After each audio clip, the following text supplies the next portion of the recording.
everyone, I'm Captain Logan. And I'm Eric. And Eric and I are here to tell you how we felt about Avengers Endgame. And we just got through seeing it, and Eric and I have talked about it almost not at all. Can we agree? Yeah. Infinity War Part 2? Yeah. But it's enough its own movie that I get why they said that. Okay. Okay. I will say that. At the very least, tonally. There's so many setups in Infinity War that pays off in Endgame, where I was like, no, this is the second half of that story. You still feel justified in what we said. Yeah, I do. I do. That, sure. I personally do. There's so much stuff I'm like, that's a payoff for a line in the previous movie. And it really makes Infinity War feel like a setup movie. Not to discount a lot of what I like in Infinity War, but it does end up kind of making it feel like a setup movie to me. But Eric is forcing us to just jump right into this. I'm sorry. So what we're going to do, he's just hankering to get started. So what we're going to do tonight is we're going to make this a how we felt about the Spoilercast simultaneously. Well, not simultaneously. We're going to do one and then the other thing. So we're gonna flip our signs. We're going to tell you the just most vague, basic feelings we have. I don't think we can even do best thing worst. Immediately walking out. I don't think we should either. I think we should make the beginning of this as vague as possible and like a couple of minutes and then jump straight into spoilers. So this, the beginning of this is for anybody that has not gotten to see the film yet, and if there's anybody at all in our audience that is not sure if they're going, but I doubt that that's the case. I think much more of our audience, if they don't want spoilers yet, it's going to be because they haven't had a chance to see it, because either they bought tickets for later than today, or they can't get tickets because it's selling out everywhere, and there have been scalpers selling tickets for like $1,500 on eBay. Which is, by the way, crazy that anybody bought those. And we know for sure that people have bought those because... And I'm not saying that every theater managed to do this, but a lot of movie theaters started, like, opening up extra times and stuff. God, you feel so dumb. Wouldn't you feel really dumb if that happened? Yeah, so anyway. So, beginning of this, real quick non-spoiler, did we love it, did we hate it, and then we will we will make it very clear, and I'll try to put a timestamp, if I can remember to, in the description, so that you know where to jump to for spoilers, and we're to not keep listening, so that you don't get spoilers if you don't want them yet. Eric, give us like a 3 or 4 sentence blurb and flip your sign. Just what was overall your experience with this movie, and is it everything it's chalked up to be? I don't want to be making this video. Yeah?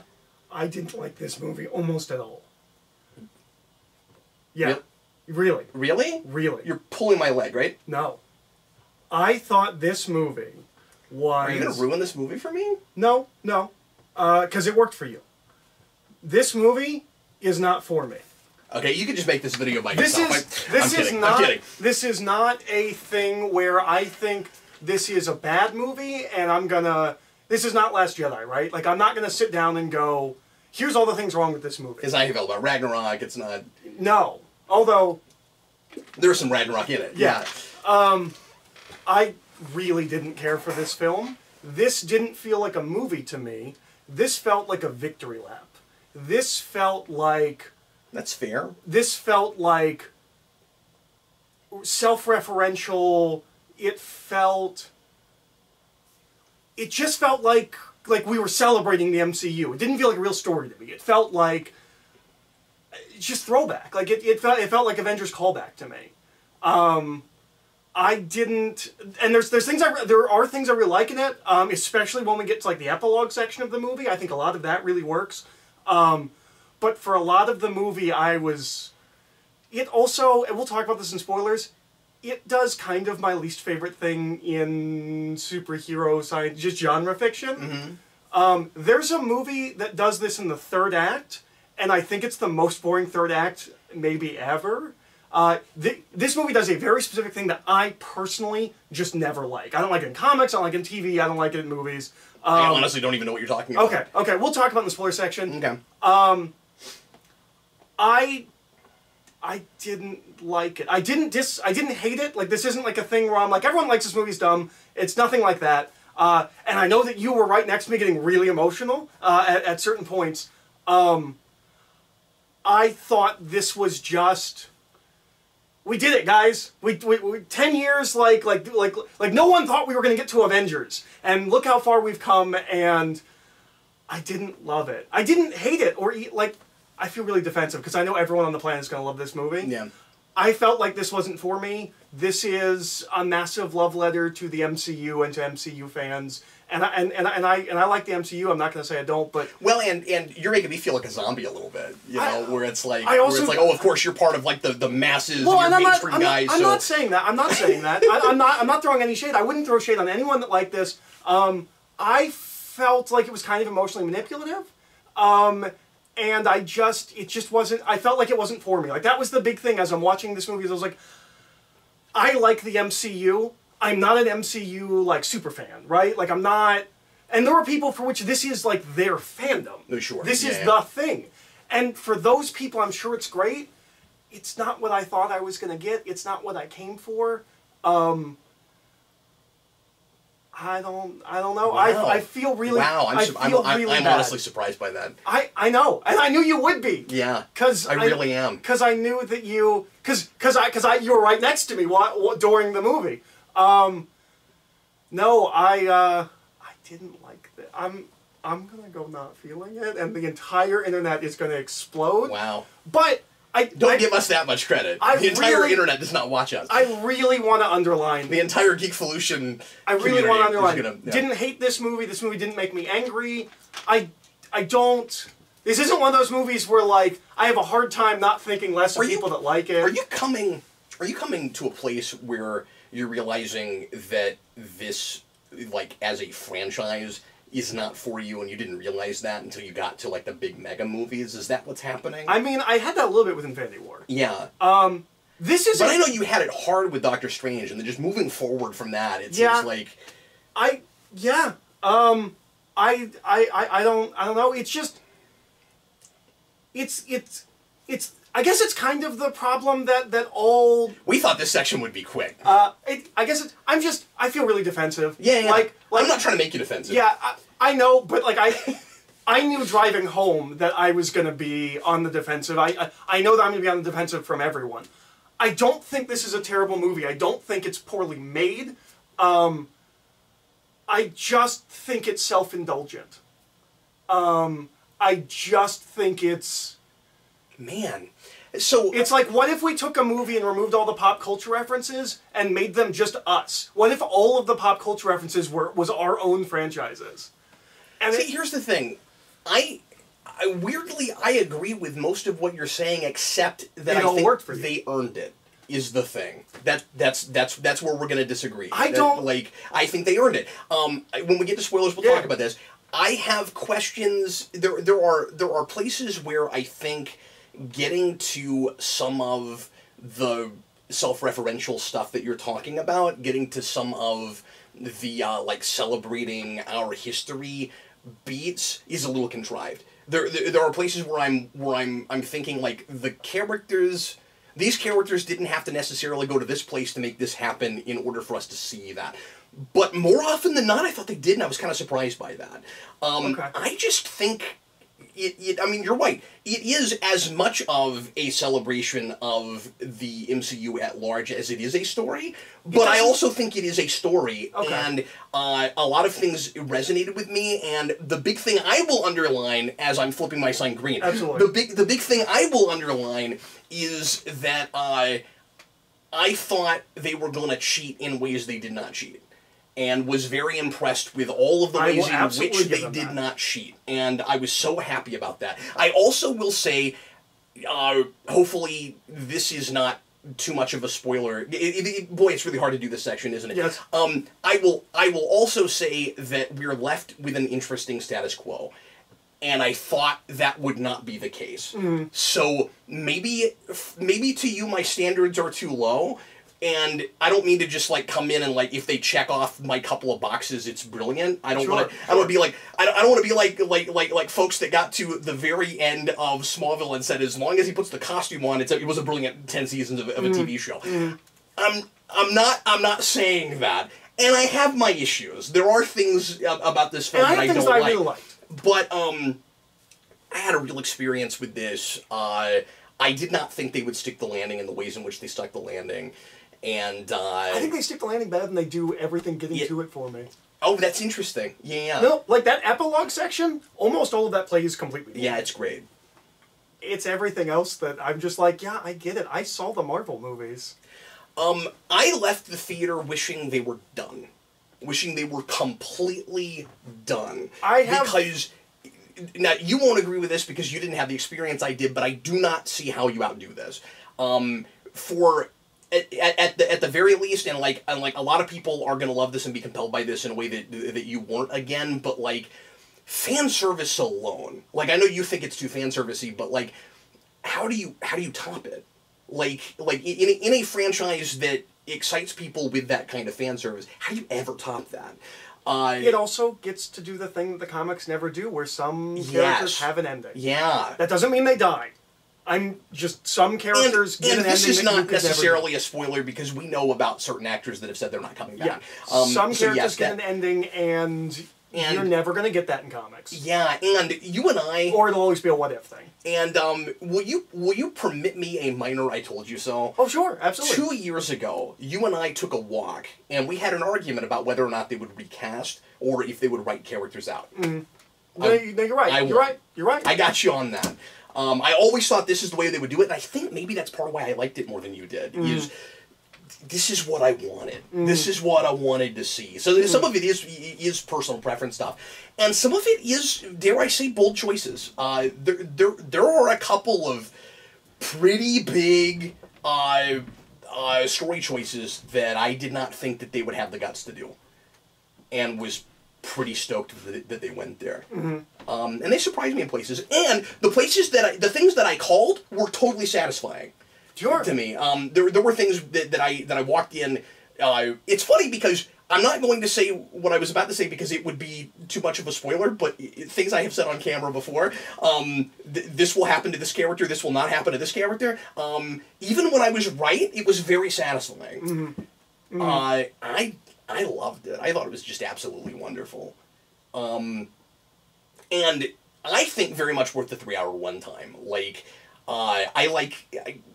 there are a couple of things I would have cut. But overall, I like the way this movie was paced a lot. I liked it. You can nail it down to a 3-act structure, but while you're watching it, I'm not thinking about that. Like, it's washing over me pretty well. We do a couple of things where we're like, okay, so this is what the movie is. And then we're done with that, and I'm like, okay, so now we're doing this, and then we kind of change again, and I was like, okay, so like it's not one thing like I was worried it would be. Yeah. There's stuff I can't even say that there's stuff I would have cut where I'm like that shouldn't be in there. There's a section of the movie I want to be a lot shorter. But again, that's a personal preference thing. We'll talk about that in sections, spoilers. but like or even scenes, but there's just, you're right, there are bits that I'm particularly with some humor stuff. Okay. But we'll get there. I do want to say... We are not going to go this long on non-spoiler. There are two things up front. Sure.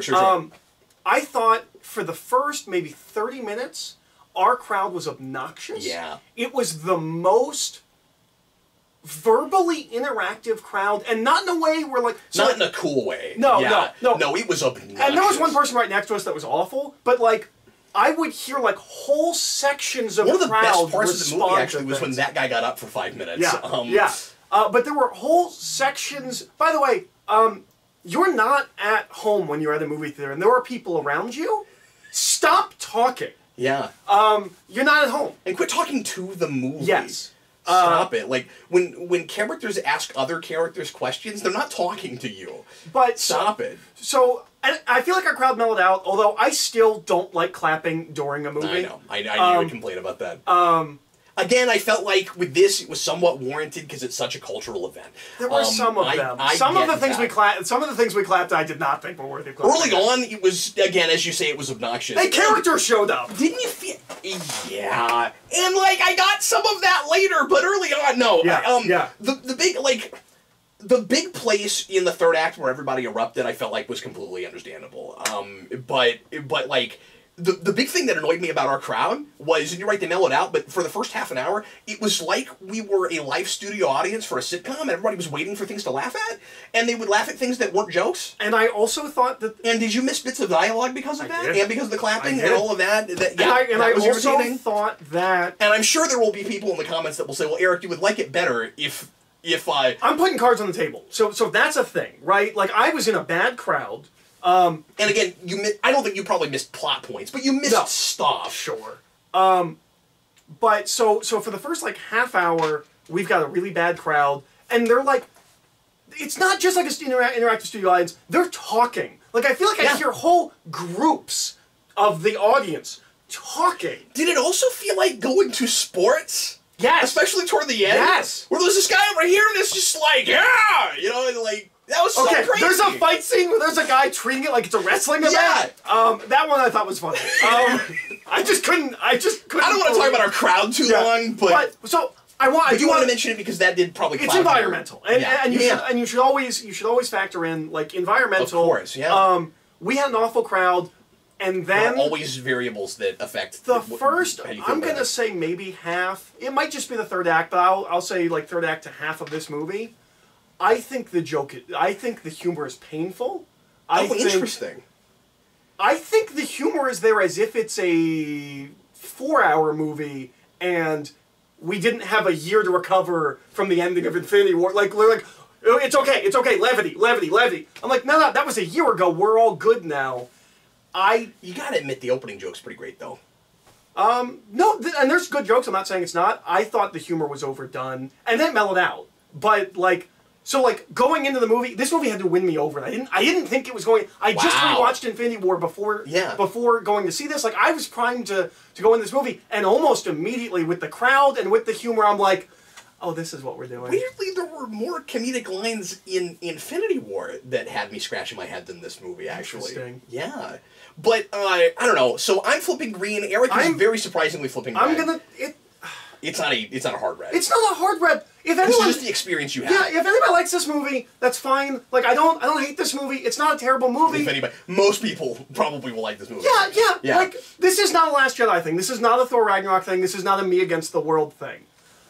I just didn't think it was for me. Yeah. And I should be allowed to have that experience. No, I completely understand. I don't want anybody to call me dumb because I didn't like it, but like I don't want to say pandery because pandery's the wrong. And I don't want you to think that I'm a lemming for having an experience with it. Like it very much was for me. And to be fair, like I've written about these movies. I've spent a lot of time with these things, and like I was seeing like thematic and character payoff that I've been waiting for years to see, particularly with Tony Stark. That just like got me in a place. So yeah, I don't know. I guess it makes sense that it was more for me than it was for you. Not that you haven't also spent a lot of time thinking about these movies, but sure. But yeah, so I don't know. I feel really weird. I could watch this movie again and feel completely differently, but I felt like this was 3 hours of just be like, did we do a great job, guys? Wasn't it amazing when we did all these things? Well, let's go ahead and get into spoilers. All right, let's do spoilers. We are in spoiler territory now, much later than I thought we would be. Sorry, but well, I had to be super defensive. That was not, and I totally understand that was not predictable. I honestly thought I would like this more than you, but I did not think that you would turn your sign red. I could not have predicted that. It's not a hard red. Like, it's just... Yeah. It is... But it did go red. This is not good, and this is not bad. It says feeling. Yeah. I am not feeling it. Maybe we should even have colors, you know? Yeah. Maybe it should be white on both sides, or black on both sides with white font type. Okay, so getting into spoiler territory, we should start broad and work our way in. Okay, can I talk about the thing this movie does that I don't like ever? Let's do that, but real quick before you go there, just because we are now into spoilers and I had to be cryptic about some things. Okay. I mentioned the opening joke a minute ago. What I meant by that, we're in spoiler territory now. What I meant by that was Tony and Nebula playing football. I thought that was great. No, it's good. They're stuck in space. Yeah, no, that was fun. Yeah, no, I don't have any problem with that. That was a cool way to open it. After what I thought was a somewhat predictable teaser, not in a bad way, but like everybody in our audience seemed like blown away that we got rid of Hawkeye's family, and I was like, yeah, that's why I figured he'd go Ronin, and the best I can give... like, oh my god, and the wife's gone too? I was like, yeah, he's gonna lose his entire family. Of course he is. I got issues with the Ronin thing. I have issues with how it's not resolved. I have issues with... What I mean is, like, they seem just okay with him at the end. He seems like the same character the second he starts hanging out with them. I thought he's so, just too. Normal Hawkeye, and he's like, I've done things. I'm like, well, yeah, but... You could make the case that would I also maybe want that sort movie. of happen where like you're by yourself. Well, and that scene where he's introduced as that is pretty freaking. I want that movie. It's great. No, yeah. I want that movie. He just stepped into the Wolverine, and one of the actors from the Wolverine is there. I kept waiting for a name drop for that to be like a character, but I don't think we get a name for it. I don't know who that is. But you remember that's one of the bad guys in the Wolverine. Oh, is that one of the actors? Yeah. That's straight up one of the actors from the Wolverine? Yeah. Okay, I did not remember that. I knew I'd seen him in something. No, I don't... Look, here's the thing. It's not just like you're by yourself and then you're hanging out with your friends, right? He specifically cut himself off from communication with everyone. I get that, but would you be quite as hard-edged when you thought there was a chance of getting your family back? Now the thing is, like... That's got a mental effect. Like, 5 years? What I would think would happen... 5 years of being like that? He'd be like, well, maybe I'm going to be okay because we're going to do this time travel thing, we're going to fix everything. Oh, crap. When we get everybody back, I'm going to be exactly like I am. Yeah. So then you just go back, right? I will also say that... Okay, so since we're just talking about Hawkeye, slash Ronan. No, I'm sorry, and then you can talk about your thing at the end that you never like anything. So since we're just talking about Hawkeye slash Ronan, I feel like he wasn't in Infinity War, and he's still underutilized in this movie. That being said, I did enjoy him a lot, but I always enjoy him, and he still doesn't. Like I was like, he's gonna be big. But it felt like he got more to do than he's ever had. Like except for maybe Ultron. No, he still had a lot more screen time. In this? Yeah. Okay. I will say, I still felt like he was underutilized. Dude, especially because we get the big, him and Nat fight and everything. It feels like he's one of the big 5 or 6 to me. I just feel like he gets less screen time, and like he gets stuck in the bottom of the thing at the end. He's not even in the final fight. Well, that's true. He gets screwed. Well, no, he is because then he has to run around with the gauntlet. Does he? Yeah, a lot. But that's underground. No, once he comes up. Okay. He's running around with the gauntlet for quite a while before Spider-Man gets in. He starts passing it off to people. Okay. No, he gets way more screen time than I think you're giving him credit for. Okay. Maybe you wanted more from him, and I get that. He's the only character that wasn't in the last movie. I thought he was going to be like a main, like the... I would make the argument that he is more than you're giving him credit for. But all of that being said, I think the best scene in the movie and the thing that hit me the most... I'd say he and Banner get kind of equal screen time. I think they both get about as much to do. Yeah, I don't know how I feel about Banner. I didn't hate him like I did last movie, but... I feel like I have adjusted to more jokey Banner. I feel like he has made a character change since Ragnarok or during Ragnarok. And I always felt like it was kind of out of character, but they're running with it like he went through enough tragedy that he's just kind of thrown his hands up in the air and has this kind of like whatever attitude. And I think I've gotten used to it and I've adjusted to it, and I think it works better in this hybrid Hulk Banner form than it did last movie when he was trying to get the Hulk out. I just wish that... There's a whole psychological component to doing that with the Hulk and Banner, and like we don't deal with that at all. We don't know that is a problem. Absolutely. And I don't see how this is a. It also seems like he can turn it off and on, where he's just like, I've decided that this middle point with the two of us is. I'm like, you couldn't even get him out in the first place. How are you getting him to merge with you? And they were talking about like there was going to be an arc from Ragnarok to Infinity War to this. What was the arc? He's Hulk in Ragnarok. Hulk won't come out. We still don't know why. Yes, we do. Is it just because Thanos beat him? Yeah. Okay. But we didn't get the payoff for that. It's a failure thing, and this whole movie's about failure, so I think that works okay. But we didn't get the psychological payoff. No, that is a problem. Yeah, that's what I'm saying. It's like, and now he's just merged Hulk. Yeah. But no. On the Hawkeye thing, the scene with him. I mean, to be fair, I'm sure what folks will say is, well, it's been 5 years, but like it would have been nice to get some kind of an explanation for how it's even possible. If it's supposed to be, like, the payoff from the last movie. Like, I felt like the last movie was played like, and we're going somewhere with this. Yeah. And I feel like we did go somewhere, but it doesn't feel like it's built on the back of the previous movie. I don't disagree with that, yeah. Okay, so what's your big... Hawkeye. Go ahead. The scene with him and that, I think, is the best scene of the movie and is what hits me the most emotionally in the entire film. I thought that scene was phenomenal. That is not what I thought they No! And when they get there, I felt like an idiot where I'm like, oh yeah, somebody has to die. But I did know immediately that was going to be Black Widow. I did not. Oh, that was the thing that surprised me about it. I didn't think they'd have the guts to do that. she said that this is and I don't mean to say that like I was hoping she would die or she was the character that really needed to die. It's just like that felt like the ballsier move to me. Well, yes, because she is a more important Avenger. We haven't done all that much. And with she's him. more popular than him. Exactly. Yeah. But so there's a couple of things. Most of it's outside. Hawkeye's getting a TV show. Black Widow's getting a movie that's set in the past. Yeah. She said that she was sad to leave, and also he has a family. Yeah. That was the thing. Was when that's a really good point. When they said we know who has to die, are we? Yeah, because clearly they're gonna want to do like a redemptive thing with him, where or I don't even know if it's redemptive. But I don't know if it's. We just yeah. forget that he's been murdering people for 5 years. Yeah, we do and we don't. You know what I mean? Like it's sort of like Angry Wesley in season 5 Angel. Yes. You're like, why are you still mad? But yeah. But no. But the reverse of that. When they both say like obviously it's obvious who has to live, and I'm like, well, yeah, he has a family. She has no, in her eyes, she has no one. But it's cool that they're both talking about themselves. Yes. And then they have a fight for suicide, which I thought was awesome. Just where like each of them tries to leap and the other one stops. I thought that was awesome. I agree. I think that's the best scene in the movie. It's my favorite scene in my movie. The big predictable ones for me were that Captain America has to live and Tony Stark has to die. Yes. Because we knew that Robert Downey was definitely done. And we knew that Chris Evans said he was pretty much finished, but he was willing to come back. Okay, one of these people He's not going to mainline a movie, but he'll cameo. I could not have predicted that they would do Old Man Cap. Oh, that was the thing! That was the thing I was telling about earlier, where I was like, they pulled from something recent. That's recent.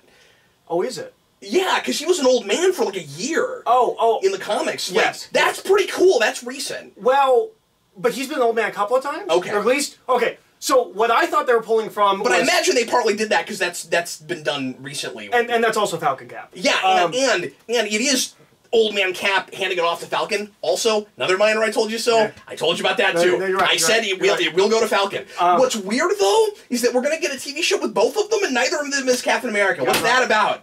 What is that about? Will it be called like Falcon and No, we already have a logo. We already have a logo. It's called Falcon and Winter Soldier. Like, that's the name of the show. The shield?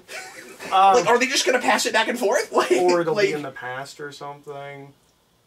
How does that work? That would be weird. No, they couldn't be. They've never palled around together. Are they? Oh no! Well, I was thinking Winter Soldier, but yeah, I was thinking Civil War, but they're not together in between Civil War and Winter Soldier, and then yeah, you're right. He's on ice. Yeah, he's on ice. I think you might be right that it's that Remender stuff because that is where Falcon Cap comes from. Yeah. So they might have been looking at that. There's a House of M issue. So in House of M, everyone gets what they wanted. Right. He gets to live. He gets to not go on ice and live to become. And so he's in like his 70s. Yeah. So I think they might have also been looking at that. Again, and that's in Brubaker's run. So like that's also stuff that we know that they personally have looked at. Now. Oh wait, no, I'm wrong about what I almost said. I almost said. Did he just, like, carry some more pin particles with him? Did he, like, have them in his jacket pocket? The person on the control thing is the one that's in control of where you're going and when you come back. Unless you have Stark's portable one, but he doesn't. Or does he? I don't know. But he, like, went back. Because remember, they've got the portable one, where they can, I think, right? But can you just set it? Don't they do that when they go to the 70s? They don't come back forward again. I guess they jump from one period to another period. I don't think they gave that to him. I don't think he had it. No, I don't think he had it. He might have. But that was weird to me that if he did, I didn't see it. He went back even further, and then I guess Peggy Carter didn't mention him. I guess he went back and he put all the stones where they need to go. Which you don't is alter weird time, but because he's still you can't old alter. now? I know we've got to talk about that when we get into the time because that's the big thing I'm confused about. Okay. How do you not alter time, but he catches up and has all of his memories and nothing changed? I don't understand because that. My perception was it's the Bill and Ted rules. Everything that's happened has already happened, which I have major issues with. That is not what it is. Okay, then some of my issues with the film are completely gone because like that elevator scene, I was like, so he said Hail Hydra, and they all think he's part of Hydra, but then Winter Soldier. No. That's clearly not what it Okay. is, especially because we've got two Thanoses and two Nebulas. Like, it can't work that way because even at, Well, I was also confused about all that. I'm like, they know way more than they used to know, and how does that factor into... I was trying to figure that out the whole It's movie. not one timeline. It's multiple timelines with only one that counts. Okay. That's how it works. Okay. So as soon as you go back to the future, nothing you messed with matters unless you brought an item or a person with you. And that's why Thanos is able to bring his ship and his army and everything with him. I got questions about that too. And then I guess he also like calls to the rest of it. But we brings it all with him. Like, we know what they time travel. It's this circle. How does Thanos get his ship and all of his legions to the present? Out there. Because they grab something that lets them do it, and I just can't remember now. Okay. I must have just missed something, because I was like, where did all of these people come from? It makes sense while I was watching it. Okay. But I am processing 3 hours of movie, and also, we should have said this at the beginning. We've seen it once, and we just got back. So we will make some mistakes. We're going to miss things. We don't know everything. We're doing our level best. The crowd was obnoxious. We missed lines of dialogue. Yeah, immediately after seeing it. That is... this is how we're operating now with new movie reviews so that we can, get them out right away. So the thing that they do... down the road, there will be a commentary. There will be a superhero rewind eventually. Yeah. We'll have more thought-out thoughts that we can talk about down the road. We'll be able to do more thematic analysis and all of that. The thing that this movie does, and this is not this movie's fault, this is a personal issue. What I think is one of the most boring things that you can possibly do... Is this your thing? This is my thing. Okay, go ahead. You remember the ending of Back to the Future 2? Yeah. Where we just watch Back to the Future again, but from a different angle? I think that's the most boring thing you can possibly do. I was so bored through that entire section of the movie. Not even that it was bad. I just hate it. I hate it in comics, I hate it in TV shows. I think re-seeing things from a different angle is almost always really boring. It just isn't for me. I just could not disagree with you more on that. That's fine. That's fine. Like I'm saying, this is a personal thing. I always tune out when we do that. But to be fair, like, they know that can be dull if you're just trying to be impressive and be like... Because it does go too long in Back to the Future, too. But... And may I say, I like that they went ahead and referenced that and that had entirely different kinds of time travel. I did like that. But I felt like the Russos were being really careful to make sure that there was always something else going on. Like, I thought the way we put new stuff in between the ring drops was pretty creative and pretty believable. Like, we got new scenes from in Avengers. We have S.H.I.E.L.D. coming in and taking the staff after they defeat Loki, because obviously that must have happened. And we see Loki get the thing on his face in the first place and all of that. All of that felt like exactly how it would have gone. And, like, I believed, or at least I believed that might be how it went. I had prepolitis issues with Captain Marvel, with the cat thing, in Fury's Eye, and all of that. This, I didn't have that at all, one iota. It all felt like stuff that really would have happened and didn't feel too informed by the future. And I really appreciated that. I also thought the Hulk stare joke was awesome. I thought that was great. It was. You know what? It was weird, because, like, at first I was like, yeah, I don't know about this, because I'm already in that, like, I don't like Hulk anymore mood. Yeah. By the time he's, like, walking down the stairs, he's like, I hate the stairs! And I was like, no, that's pretty funny. I just like to go, oh, Hulk, take the stairs. He goes down the stairs, that's great.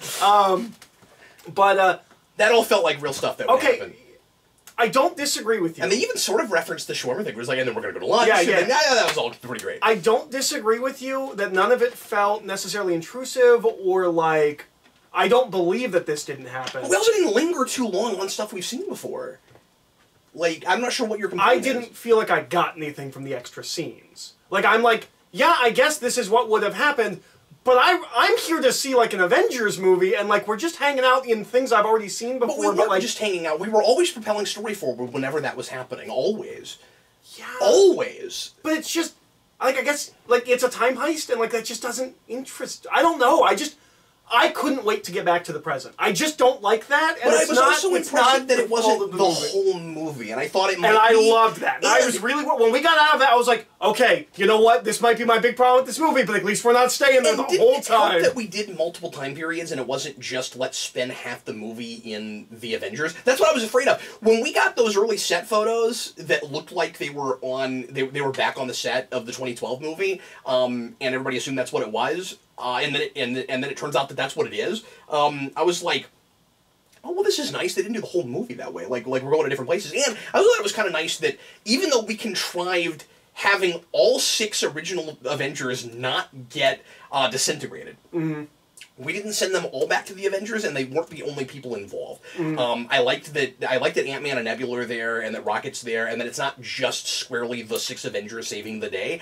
and everybody gets stuff to do. I mean, Nebula's big thing to do is to get kind of co-opted, but So, I want to break down the time. But isn't it nice that only 3 of them go to 2012 and the rest of them get split off to other places? Yeah, I appreciated that. And may I also say that even though I don't think so. Yeah, we should break down the stones. I want to mention this real quick because I'm going to forget about it. I think some of the time it makes sense that we have to go exactly where we go to get the stones, and sometimes it doesn't. I also think they're kicking themselves that Dark World is one of the Stone movies. That's hilarious! It's like, oh shit, we have to go back to our most boring movie that everyone agrees is the worst one. I forgot about that! Oh, that's great. I hate Matt Thor, by the way. I don't think almost anything he does is funny. I was immediately like, God damn it! Because I messaged you. Yeah. I watched Infinity War, and I was like, oh, that's right, I really like Chris Hemsworth in this. They fixed him from Ragnarok. He's right back to Ragnarok Thor, and I hate him. It's in between for me. I like the stuff with his mom, okay. I also think they were stuck with Fat Thor when they got to the action scenes, and that was unfortunate. Yeah. Did he let himself go, or was it a suit?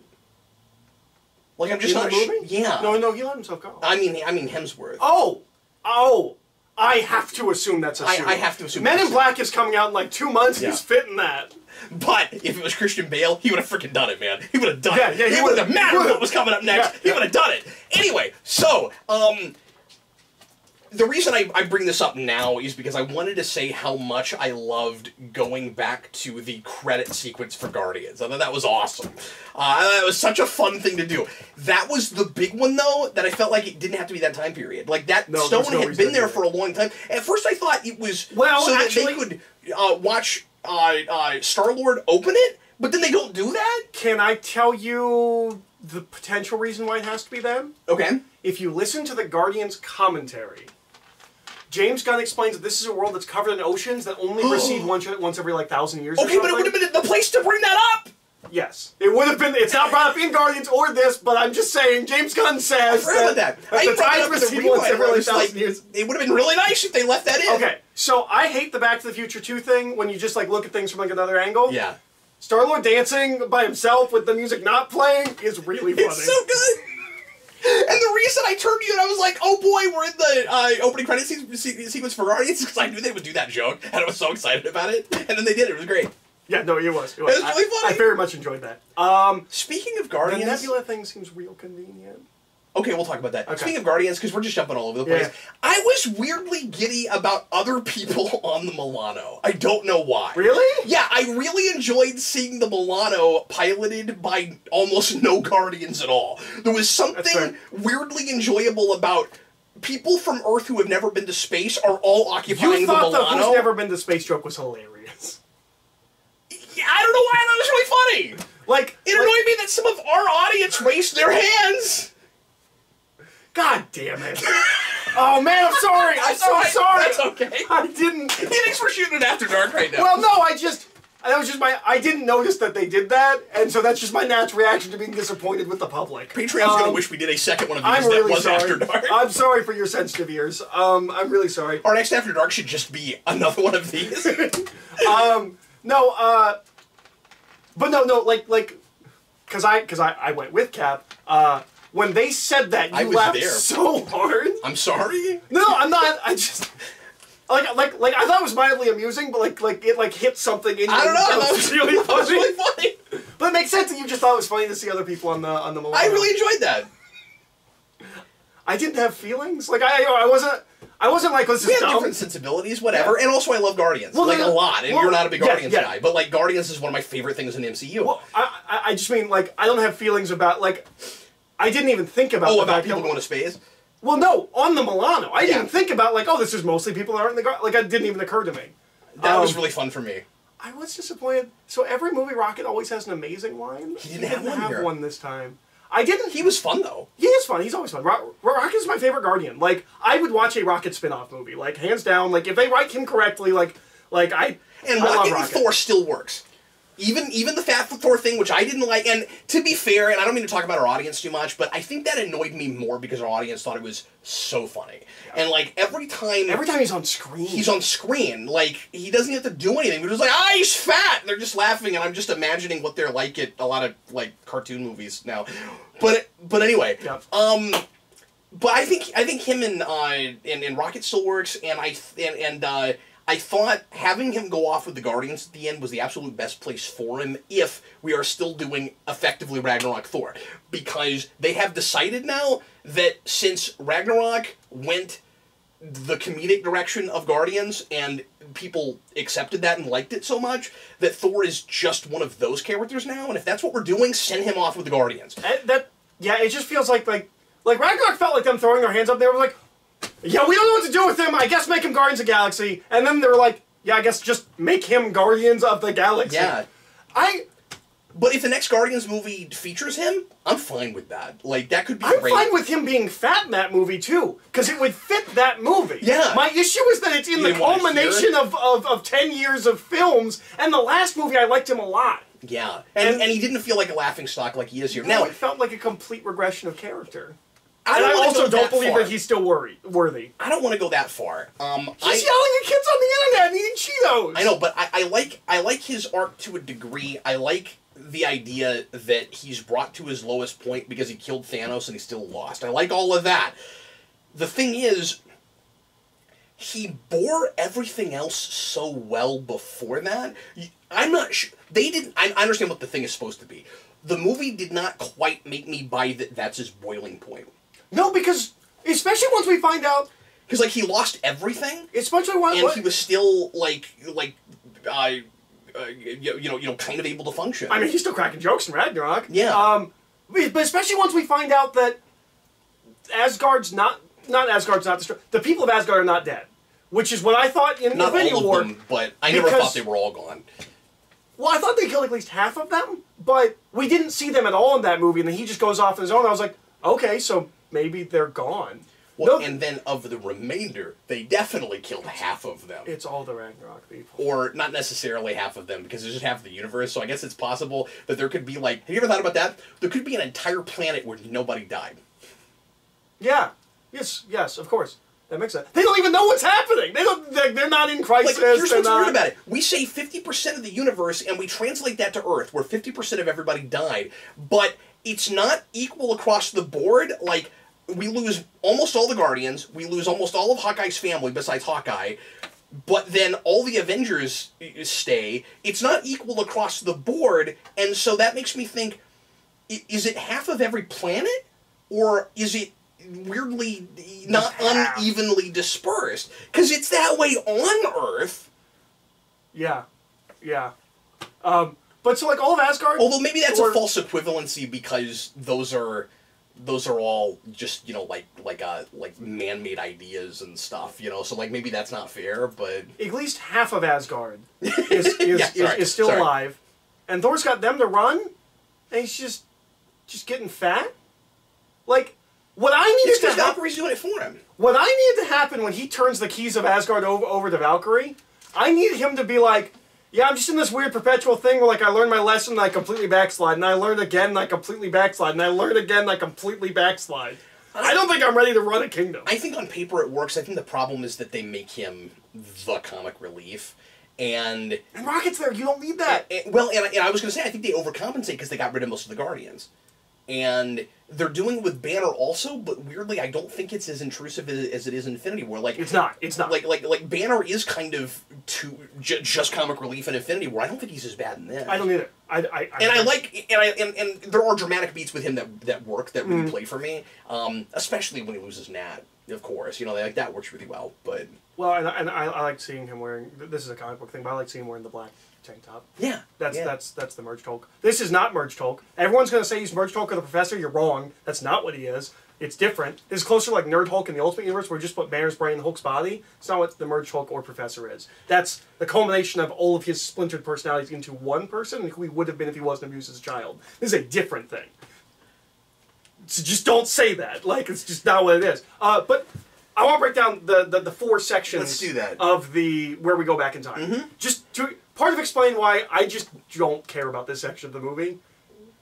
So first line is we're doing things I just don't like, and like that's not the movie's fault. That's on me. Sure. The Avengers stuff is fine. The Thor stuff I don't care about at all. The Dark World stuff I don't care about at all because it's fat Thor being fat. The stuff with his mom should be touching, but I don't feel anything for any of the Asgardians because we never developed any of them before they all died. I had the same thing. I honestly I forgot. feel more for Loki. While we were watching it, it dies. didn't even occur to me we were in Dark World. I wasn't even thinking about what time period we were in. That's hilarious. And Jane Foster's there for 6 seconds. Then you've got... This felt like maybe footage they shot back then or something. Like, yeah, it did. Yeah, they actually brought her in, but that's what it felt like. It felt like a deleted scene. And then we had some footage of her laying on a couch and getting up. We do it in the movie. Then we have the Nate and the Nat and Hawkeye, which is my favorite stuff in the movie. And then you have the Guardian stuff. Where we bring back Red Skull and just say everything he said last time. That was really funny. Like, of course that's what he would do. I just thought it was really funny. He basically had the same dialogue. One of my favorite moments in this movie is when they come back and Hawkeye's so angry with Thor. Where Thor's like, oh, we could just fix it. He said it can't be undone. You can go out there and talk to him. That's awesome, yeah. Now, the problem I have with that, of course, is once again, as we complain about in Infinity War, they have really limited the power of the Infinity Gauntlet. And that is only a problem, once again, I'm a broken record. We also only use it by snapping, which bugged me. Yeah. It's only a problem because people assume things about what it can do and they wouldn't know what it can do. And I said that last time, that remains a problem. I mean, it's consistent. And as you say, it does feel in some ways like just a second half of the same movie. So, of course we are consistent with that, but I want to drive that point home again, because I just think it's a problem that, like, somehow, again, Thanos knows both all the things it can do and all the things it can't do. So then the final stage of the 4 missions, right, is the Guardian stuff. Boy, everything with Nebula is super convenient. Okay, go ahead. They just exist in the same time, and then there's like a... So, Nebula from the future doesn't spaz out, but Nebula from the past spazzes out. So it's not like they're just on the same link and like all of a sudden like they're connected, and like they're both like, oh no. And then they can access everything in her... Boy, all that felt so lazy to me. So both Nebulas are in the same time period, and because they're both robotic, they must be on the same system, and then Thanos can just extract all of that from her, which, boy, it's unfortunate. The only way to access her mind is in that, like, needle thing, right? I was thinking... Like, she was willing! Like, this isn't her... Oh, he does this to her often! Yeah, this is not, like, that wasn't him torturing her. That's the only way to access her mind. That felt so lazy and convenient and contrived that just, like... And I was so disappointed that the bad guy was just past Thanos. Oh, I wasn't. I loved that. Oh, I thought that was so I absolutely loved that. Okay, I thought that was disappointing. Can we put a pin on that? Yeah, absolutely. And come back to it. But, so we have a whole swath of this movie where I am mostly checked out. And I also thought they were unequally disproportioned. Where, like, I felt like we'd stay in one section for a long time, and we'd be like, oh yeah, these people doing this thing real quick. And then... I don't have a problem with that, because some of it is other things, and one of them they fail and they have to go someplace else. That's fair. It is... When we go to the 70s, I have mixed feelings. Because, here's the thing. A lot of the fan service got me, and I was excited about it, and I was, again, often impressed that it was as organically handled as it was. Cap versus Cap is boss. I agree. I don't need the... It's weird he loses to his younger, less experienced self. That's fair. That guy just woke up out of the ice. It's not as cool as the elevator, which just got me a place. And the Russo's going back to Winter Soldier was great. I don't care what you think. I loved it. In the moment. I also wanted Zola to actually show up. Yeah. That was one of the characters I was actually hoping to see. Yeah. But I'll tell you in a second why I'm mixed on the 70s. But go ahead. The elevator thing, I was like, so first of all, remember through all of this, I think it's everything that's happened has already happened. So I'm questioning everything when it happens anyways. I was like, oh, so we're going to redo that fight, but it's going to be a more cramped elevator, which is going to be more difficult. And he just leans over and says, Hail Hydra, and that was genius. It's genius. And I just loved redoing that scene because it's not just fan service for the sake of fan service. It's Cap. That one's way more subtle. It's Cap knowing, like having a memory and kind of smirking, where it's like, I've been here before and I know what to do, and I loved that. It was so great. When we went back to the 70s, I have mixed feelings because I feel like Cap running into just all the important people in his life is a little easy, and almost nobody else. And also a cameo from another community actor. The black woman is also from... They've done one every movie. Oh, I see. Okay. Yeah. So that's the one for this movie. But, he runs into Carter, though he doesn't talk to her. But before that, Howard Stark with Tony. I thought some of the father-son stuff was laid on a little thick. I liked that scene I thought it mostly. Yeah, mostly. It was nice that he actually got to play... Oh, well, I guess he did in the beginning of Ant-Man 2. It just did feel... Yeah, it did just feel a little bit like greatest hits of my life as he was walking through there, and but then each of the bits themselves I kind of liked, so that's also I think the moment in the film when Trevor, I think his name's Trevor Slattery. I could be wrong. Nope, that's the Mandarin's name. No, I don't know who you're talking about. The guy that plays Howard Stark. Yeah. I don't know his name. He's from Mad Men. Yeah. When we got to him was I think the moment in my head where I was like, oh, this is the anniversary show. This is we're bringing everybody back. It's going to be... It blindsided me because I didn't expect it. So for some reason, it did not occur to me that we were going to go back and see all these characters that you could never see, that you never thought you'd see again. I was excited to get the bad guy from Winter Soldier back. And Frank Grillo. And again, I thought it made sense for... No, I'm talking about the... Crossbones. Yeah, Crossbones is there. Yes, I'm talking about the guy who runs the Hydra. Yeah, you're right. It was really cool to see. I mean, some of that stunt casting was kind of exciting, you've got to admit. You didn't think you'd see them again. Even Sitwell, I was like, I never thought there'd be some way to bring that guy back. Can I ask a question? Yeah. Is that ever going to work again? In 5 years, will you still watch this movie and think those scenes are just as entertaining? Or did it only work watching it right now at the anniversary of all of this? No, I still think it works. Okay. But that's like saying... It started compounding to me. It did to me to some degree, but not as much as it did the Howard Stark, I like that stuff mostly, but that was my that was my breaking point where I'm like, oh, we're just doing it all. We're just bringing it all back. But the thing that's a little bit unfair, I think, about you saying that is that there are a lot of things that are wonderful one time that you can't have the same experience with again. You can't ever have the experience of Avengers again, of we brought all these people together. Should we not do it? Because on multiple viewings, it doesn't work the same way. Well, no, but it's not... That's still yes, I can't get that exact experience again, but... It just feels very stunty to me. It feels like it's cool that... Because Avengers isn't just cool that all these characters got together. They got together and did something, and it was all about these characters bouncing off each other. A lot of this, to me, felt like... We're just celebrating. This felt like a big party. I get that. And I don't... I think they earned that, and I think they told a good story at the same time. I think you can do both. I mean, I don't think... And some of it was going a little too far. I mean, I'll meet you halfway on that. I don't think it got compounded with me by the 70s. Before that, it was working for like I said, that's kind of my breaking point. Also, I wanted to say with the 70s stuff, I thought it was really cool Jarvis was there.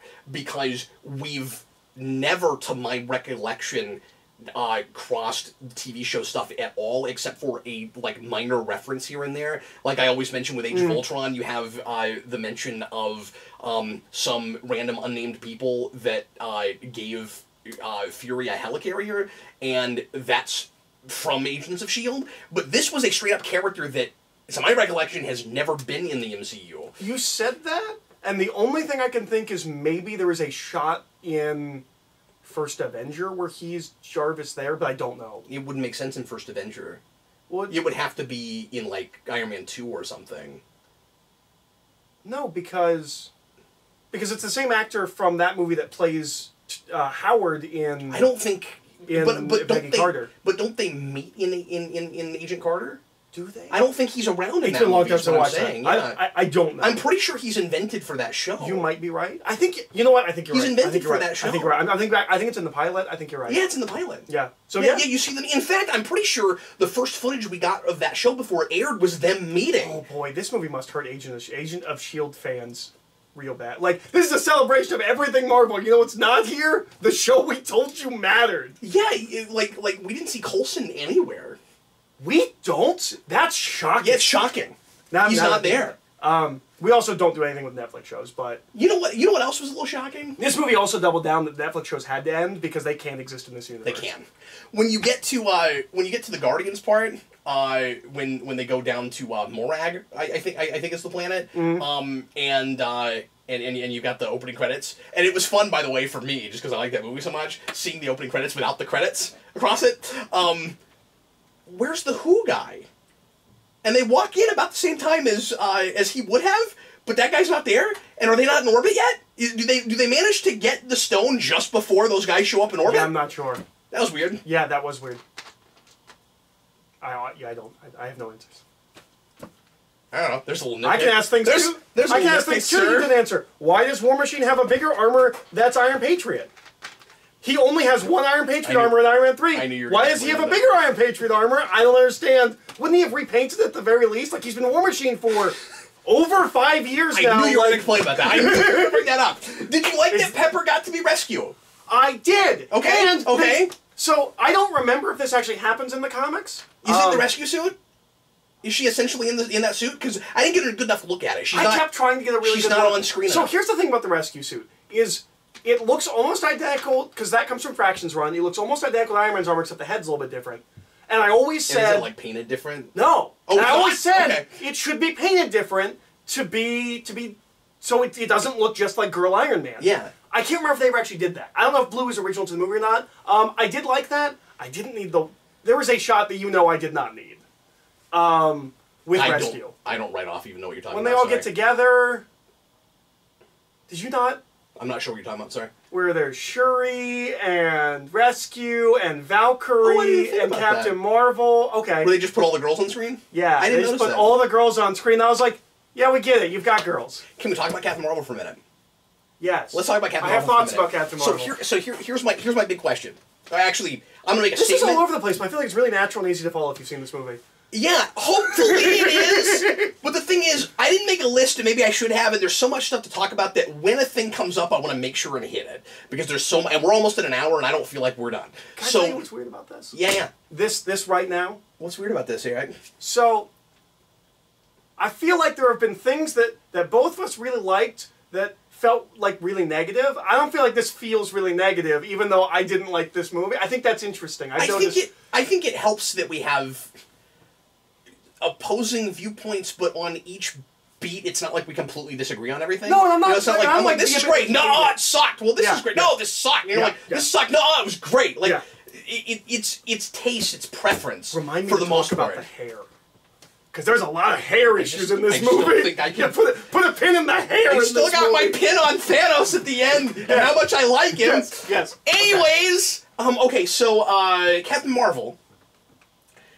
I'm gonna make a statement, and you tell me if it's true. Okay. We were told that there were two cuts, and that one cut features Captain Marvel heavily, and that one cut does not. And they were this is a gonna rumor. choose. We don't know if this is true. Is this a rumor? And they were gonna choose based on how well that movie performed. They picked the one where she's not featured as much.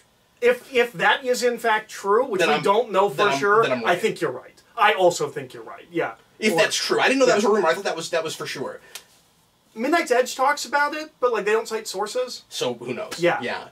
But that's not the only place I heard it. Oh, okay. But that doesn't mean anything because Okay. I can't cite a source right now. As far as I know, Marvel would never have come out and said that. I don't think. I don't think we'll ever get official confirmation on I that. have two, almost like opposing viewpoints. I'm conflicted on Captain Marvel. Okay.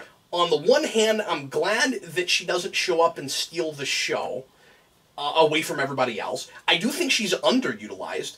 It would have actually been nice to have her there more, just because she does kind of feel like a plot device. And that's, or did they try to explain her not showing up in previous movies, and it fails doesn't work at all. Completely. But this is why I'm a little bit conflicted. But then she is kind of the Deus Ex Machina I was worried she would be. Like, she doesn't solve everything, but she does just show up right in the nick of time with no explanation as to why it took so long for her to get there, and blows up big ships and stuff. I'm not making up for it. I'm just saying, like, that's kind of what it is. It's Han Solo coming in and saving Luke. But at least, like, he was at a place and took some time to get there. Like, I don't know when she even found out she should show up, and I don't know, like, did somebody call her? Sure. Like, I don't know why she shows up when she does. By the way. That's what made me think is that part of your As part of the hair thing, her hair is awful. Mistake. Let me put another pin in the thing real quick. Okay. Rat. Do not forget about the rat. Okay. The rat is very important. Okay. What did you think of her in this movie?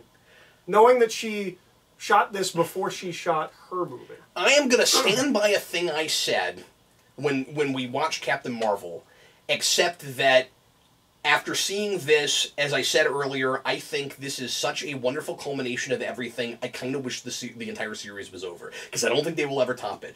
But forgetting that for a minute, I still think Captain Marvel should have come out after this.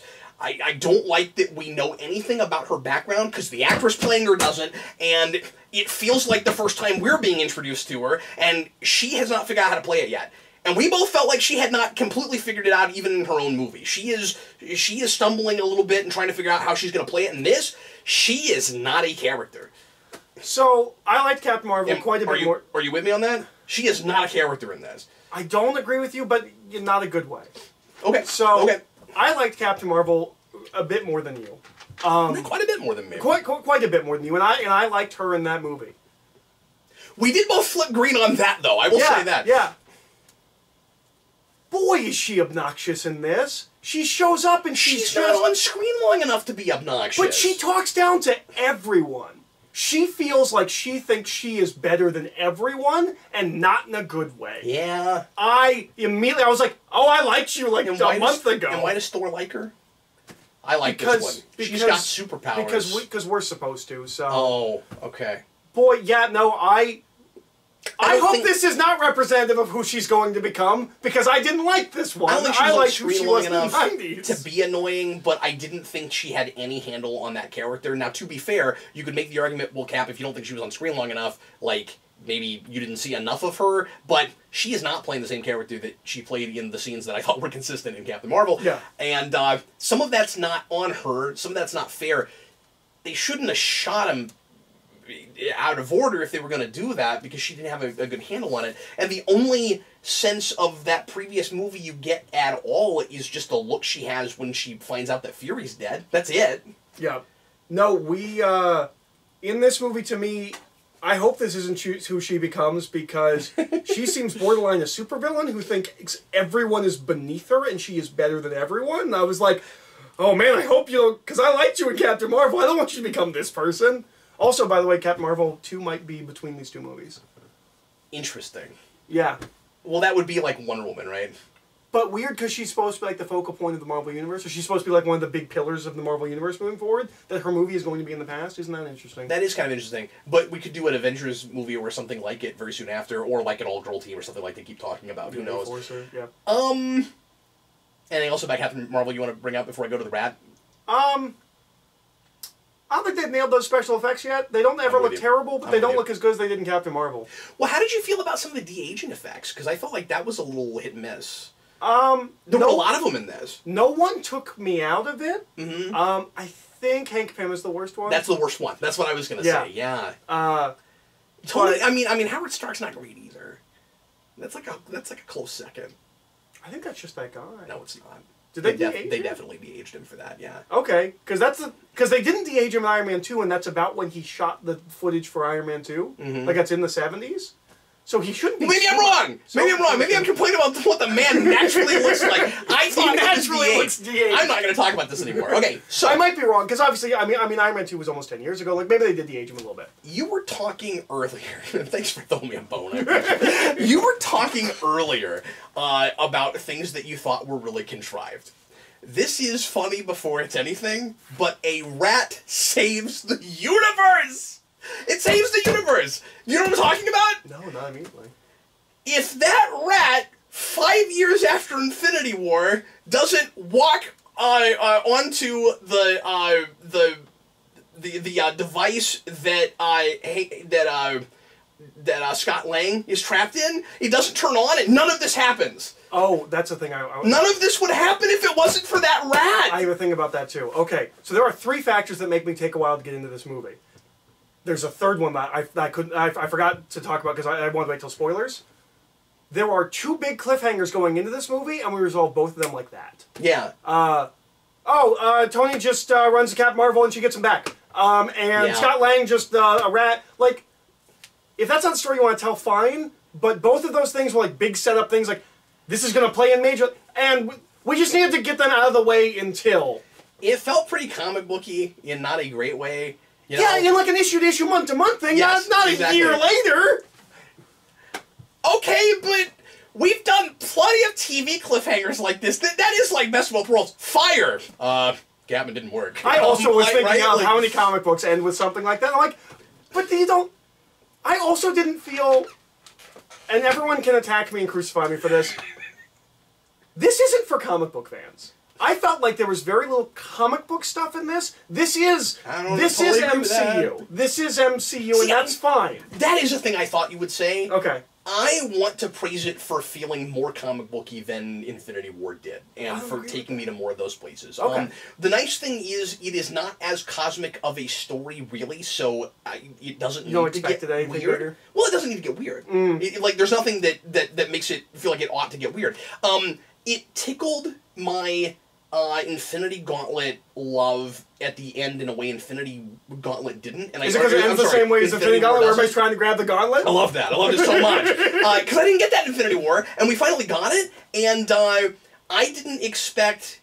First of all, let me say, and I should have said this 45 minutes ago, I thought it was going to be a go back in time and hit the reset button thing. I'm so excited that everyone remembers it, and everyone we didn't even unset the 5 years, which I thought was a given. It's awesome that we didn't do that. I love that. It's awesome. I love that. It's weird moving forward, and I'll talk about that, but it's awesome. Because everyone's ages are weird and different now? I know, I want to talk about that. It's so weird. And because the MCU is now 4 or 5 years ahead of us? Because, like, Hawkeye's daughter was well older than Ant-Man's daughter, but now they're about the same age, if not a little bit older on Ant-Man's side. And every director moving forward is going to have a headache dealing with that, and somebody will mess it up somewhere. And since also, we're here, the big thing is Peter Parker.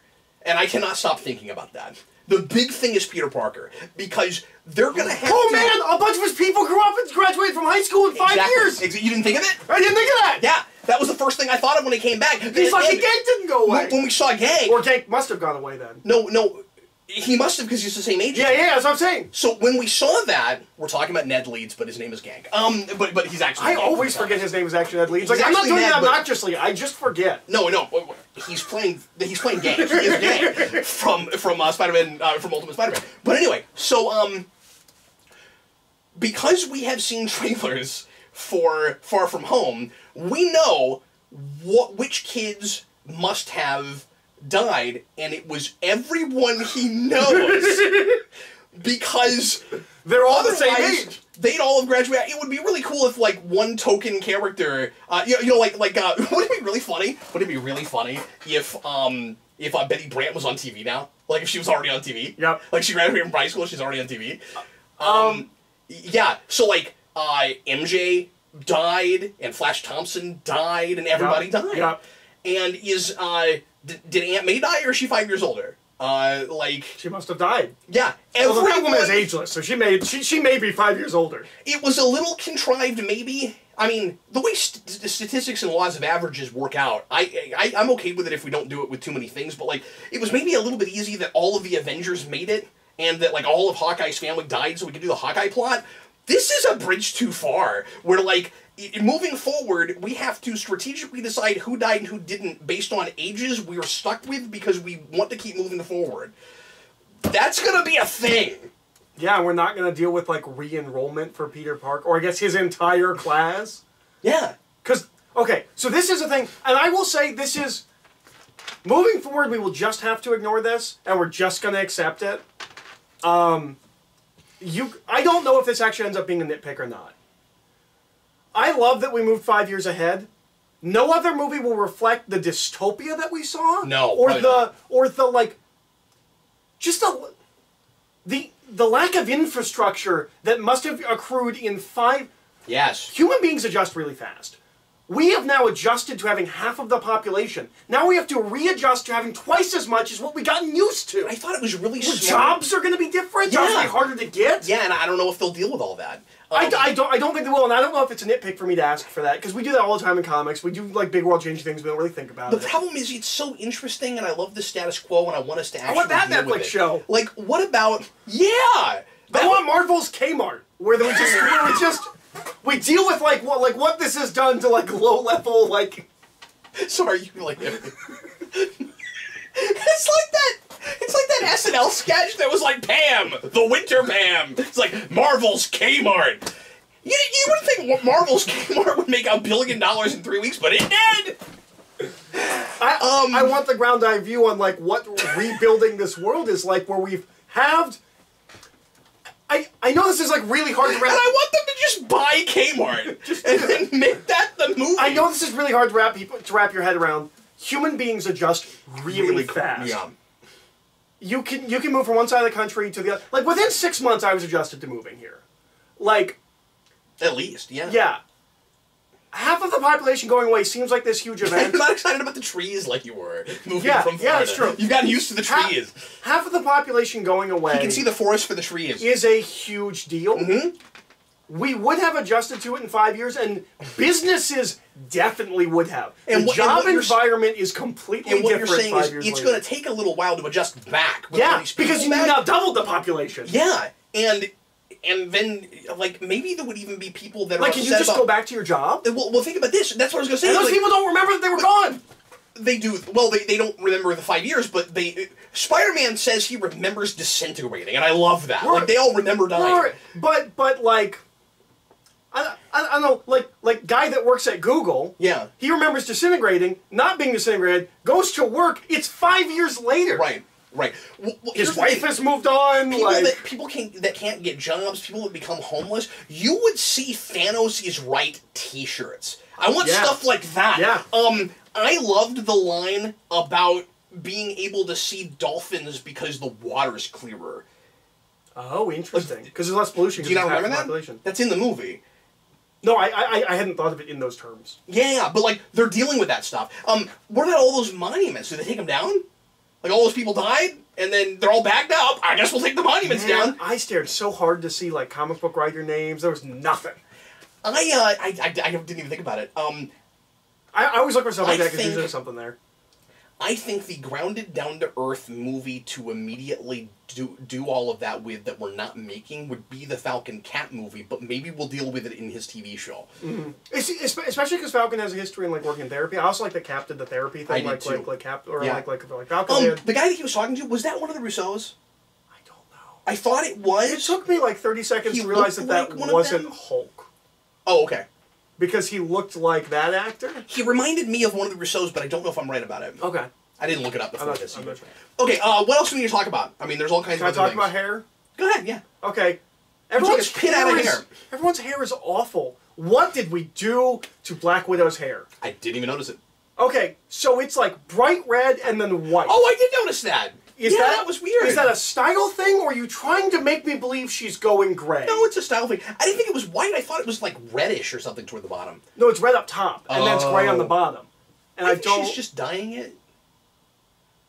That just seems weird to do in the future when like everyone's dead and you're real depressed and you're just like, yeah, I'm going a little crazy. Like oh, red at the top, white on the bottom. Whatever. Okay, it's better. It's cathartic for you. I guess. It's better if it's a style choice, but I really thought that they just did a really poor job of like making it look like she was graying. I think that's what it was. Okay. Captain Marvel's hair is awful. Hawkeye's hair is bad. I don't know why. When his family comes back, I leaned over to my girlfriend. I was like, his wife's gonna have to deal with the fact that he has that hair now, because it's the 0 Year Batman hair. Yeah. There's a lot of bad hair in this movie. thought it made sense for where his character went. I mean, I don't like that hairstyle, but yeah, it's like a military cut or whatever. But like that one actually made sense. But like it just looked bad. Like everybody had bad looking hair in this movie. I thought. Not everybody. I'm exaggerating, but a lot of bad hair in this movie. I think a lot of poor choices there. So. Should we talk about? Did we talk enough about the time travel and stuff that you were confused about in things that you didn't think worked? I mean, we hit that. Most of the things I didn't think work better if it's this weird thing where like you can go back and take things from the past but doesn't alter because it creates like is it like a temporary splintered timeline? Yes. Okay, that works better. That works itself out. Because I thought none of that worked. I was like, that's different. But if that's not what it is, then I just missed. Well, and like, there's exposition that tells us that you can't change anything in the past. Like, we are told. But I thought that we were setting up everything that's happened has already happened. I didn't realize, like, I didn't think they were changing things. I thought they were telling us that when we go back, this is how it always was. I just misunderstood. Okay. Yeah, I'm pretty darn positive that's not what it's supposed to be. However, with the time travel that they have, and I will say, it's a little too easy. Like, it's the Days of Future Past thing where we have a real simple conceit for the time travel, and we get a set of rules, and they don't necessarily make sense, but at least they're rules. But the explanation for it is weird, because we're told, well, yes, of course. The problem is, they treat it like, well, obviously this is how it would work. And all that other time travel that other things have done is stupid. And the issue I have with that is the way they explain it, because they say, well, like you are living life linearly, and if you go back in time, your timeline keeps moving forward. They don't talk about it exactly like Doctor Who, like individual person timelines, but the way they're talking about it's sort of like that, where they're like, well, of course you like when you go back in time, things are still moving forward for you, so of course you can't change anything because it can't have happened already. And there is that paradox, and that makes a certain amount of sense, but the problem is we do it with 6 different people, or 8, or however many people we sent back. Mm-hmm. And the problem is, that's relative. So, I thought that was weird. But also, it breaks down by the end, because Captain America, when he goes back in time, doesn't come back in the time portal thing. Yeah, somehow went back even further than he was planning to go back.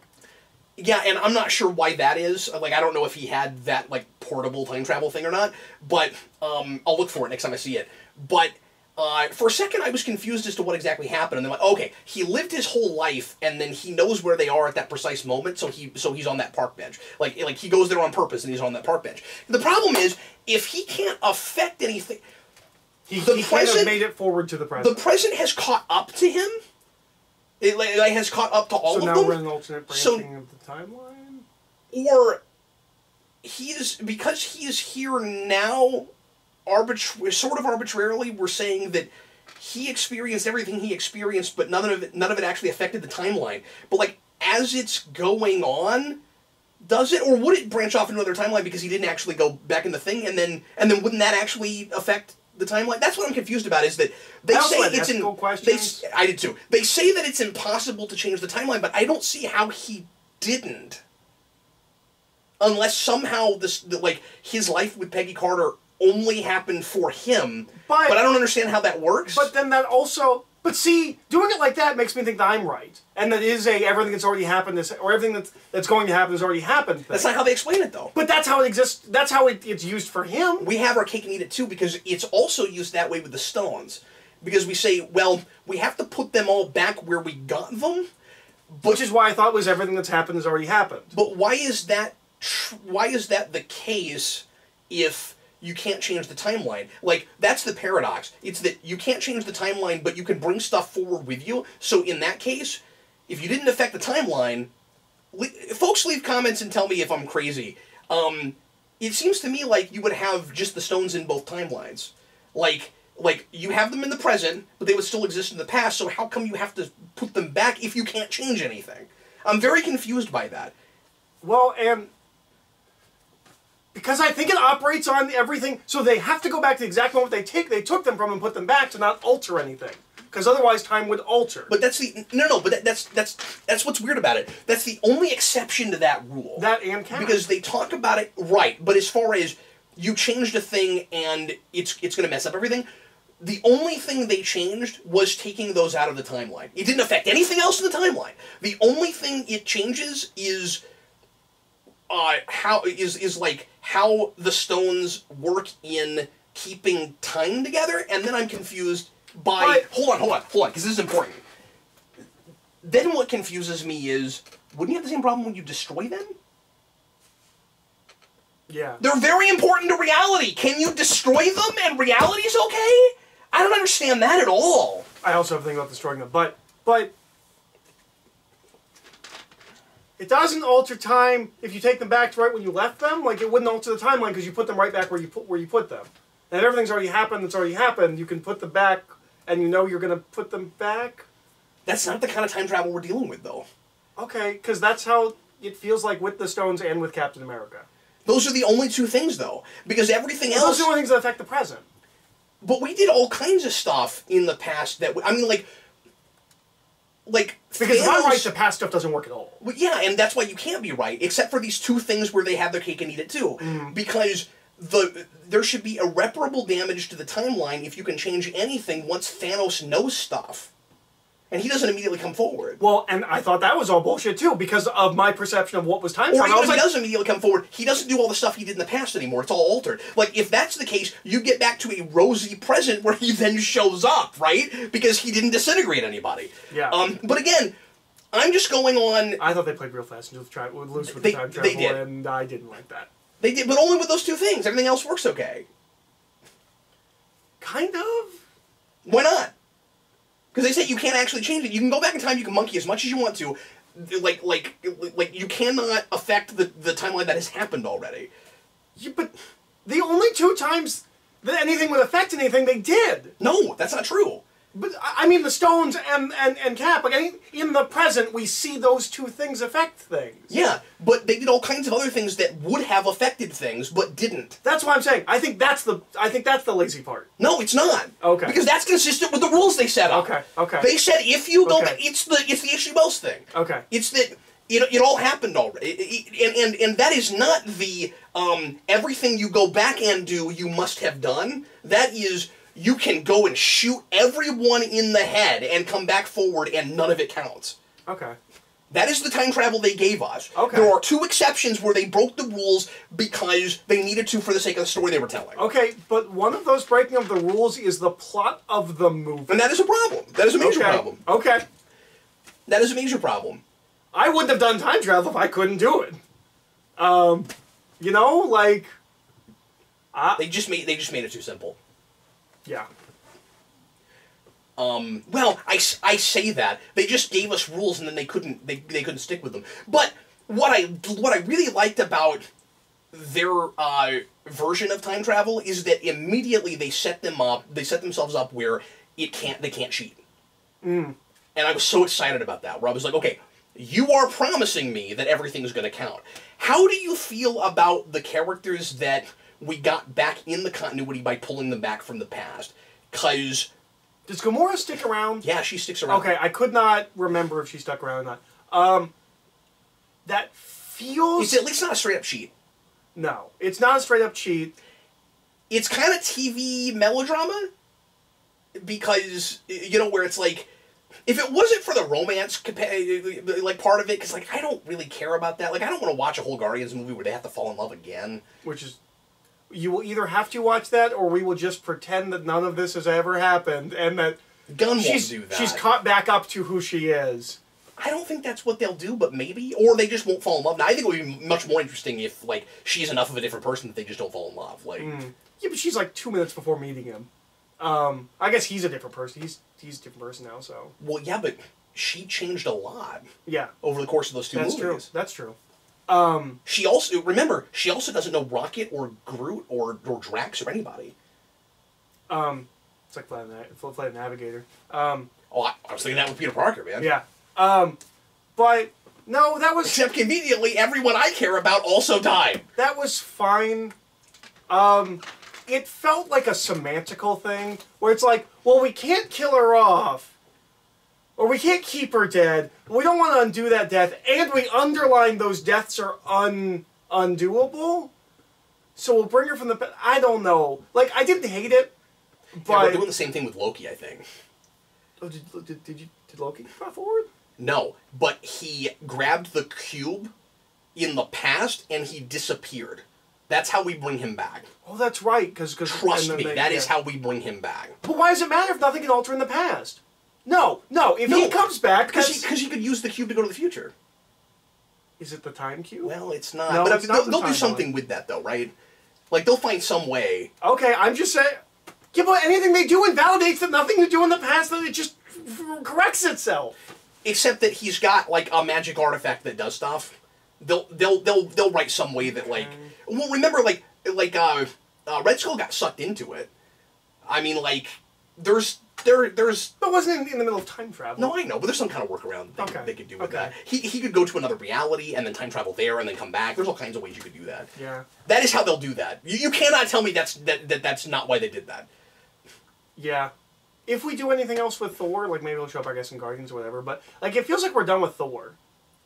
But Loki's getting his own TV show, and that might be how they put him in that. Because I thought it was supposed to be a thing set in the past, and he was just supposed to voice over. But that's what I heard. Most recently, we've been told that that's not the case, and that Hiddleston is going to be in it. So it might be Evil Avengers Loki, the TV show.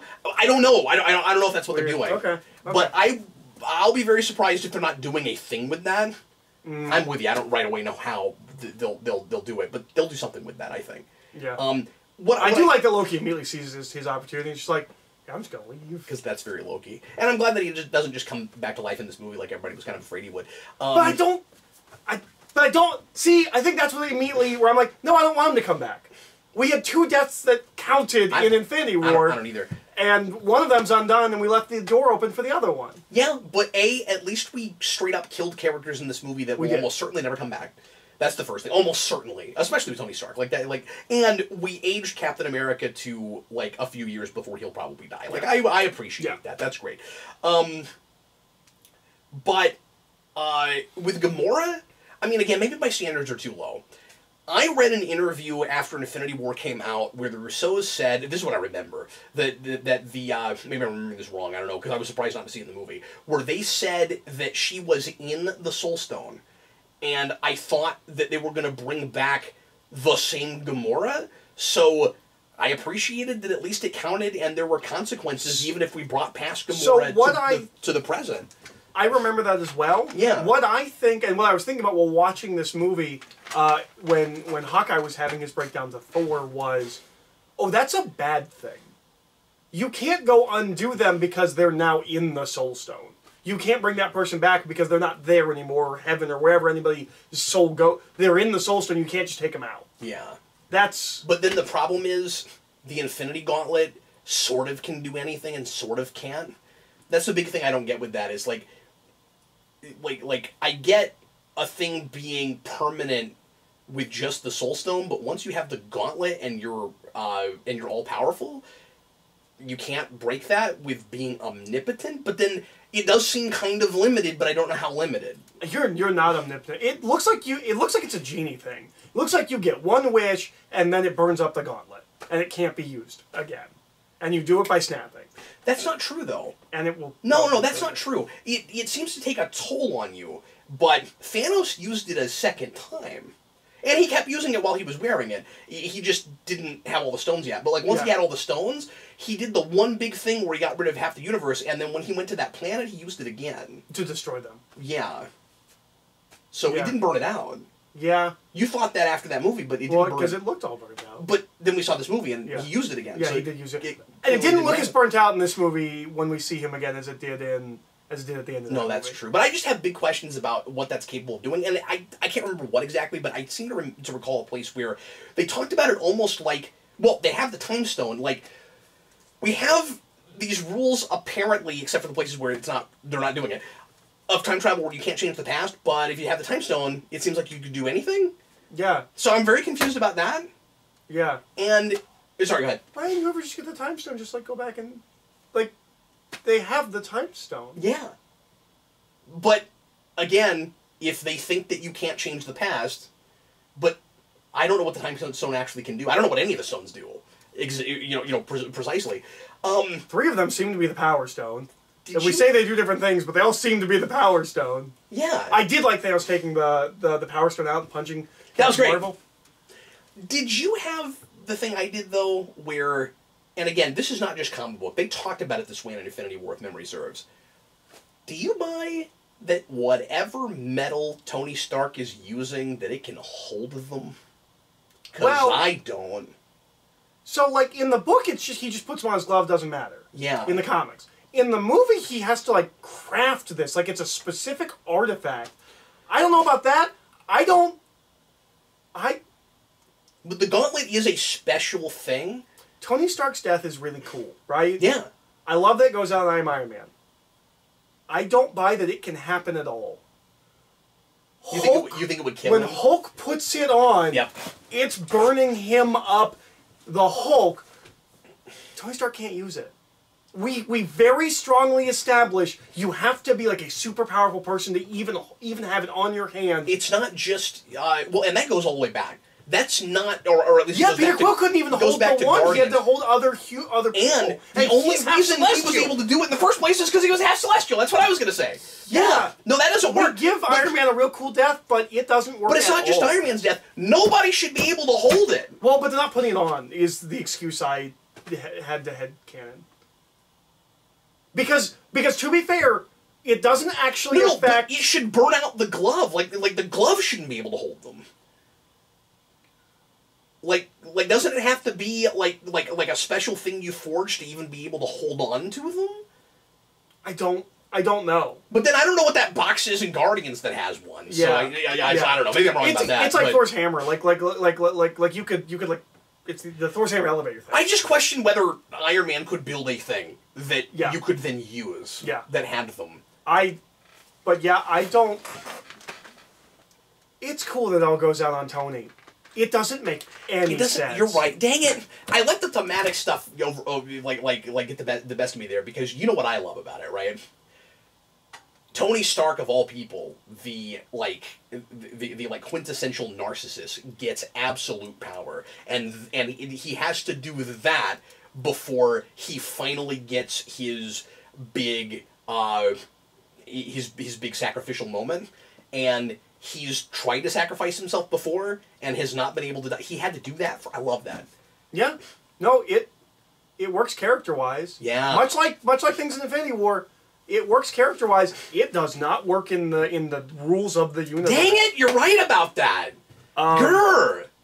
It's a big misstep. That is a big misstep. It's a big misstep in the rules of the universe. It's not a problem in the comic books. No, I guess it wasn't. We didn't make a big deal about who could or could not put the glove on. For a minute, I thought in the comics they also had that where Thanos could wield it because he was Thanos. Thanos says he's the only one that's worthy and he's the only one imaginative enough. But it seems like anyone can just hold it, but it also seems kind of like the One Ring to rule them all, where like, yeah, but that much power would instantly corrupt pretty much anyone. So, like, don't put it on. But it doesn't seem like you have to be, like, a super powerful being just to do it. And we know they do. Well, at least later stuff treats it like it's not that way.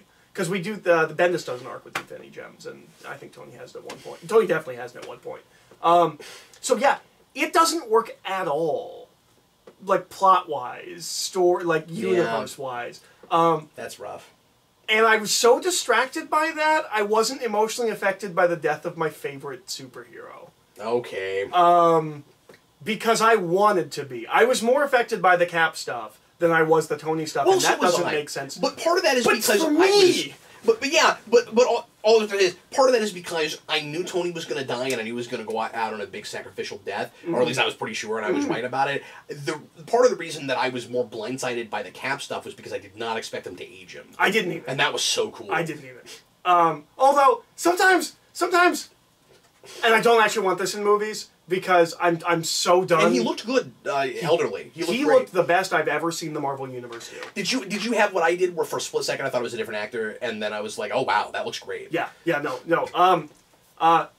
So I don't actually want movies to do more references to other movies. Like, I really don't want that. However, in a universe where they've seen all the movies that they named, with time travel and all of that, the second they turn around and see an old man, they know exactly what's going on, right?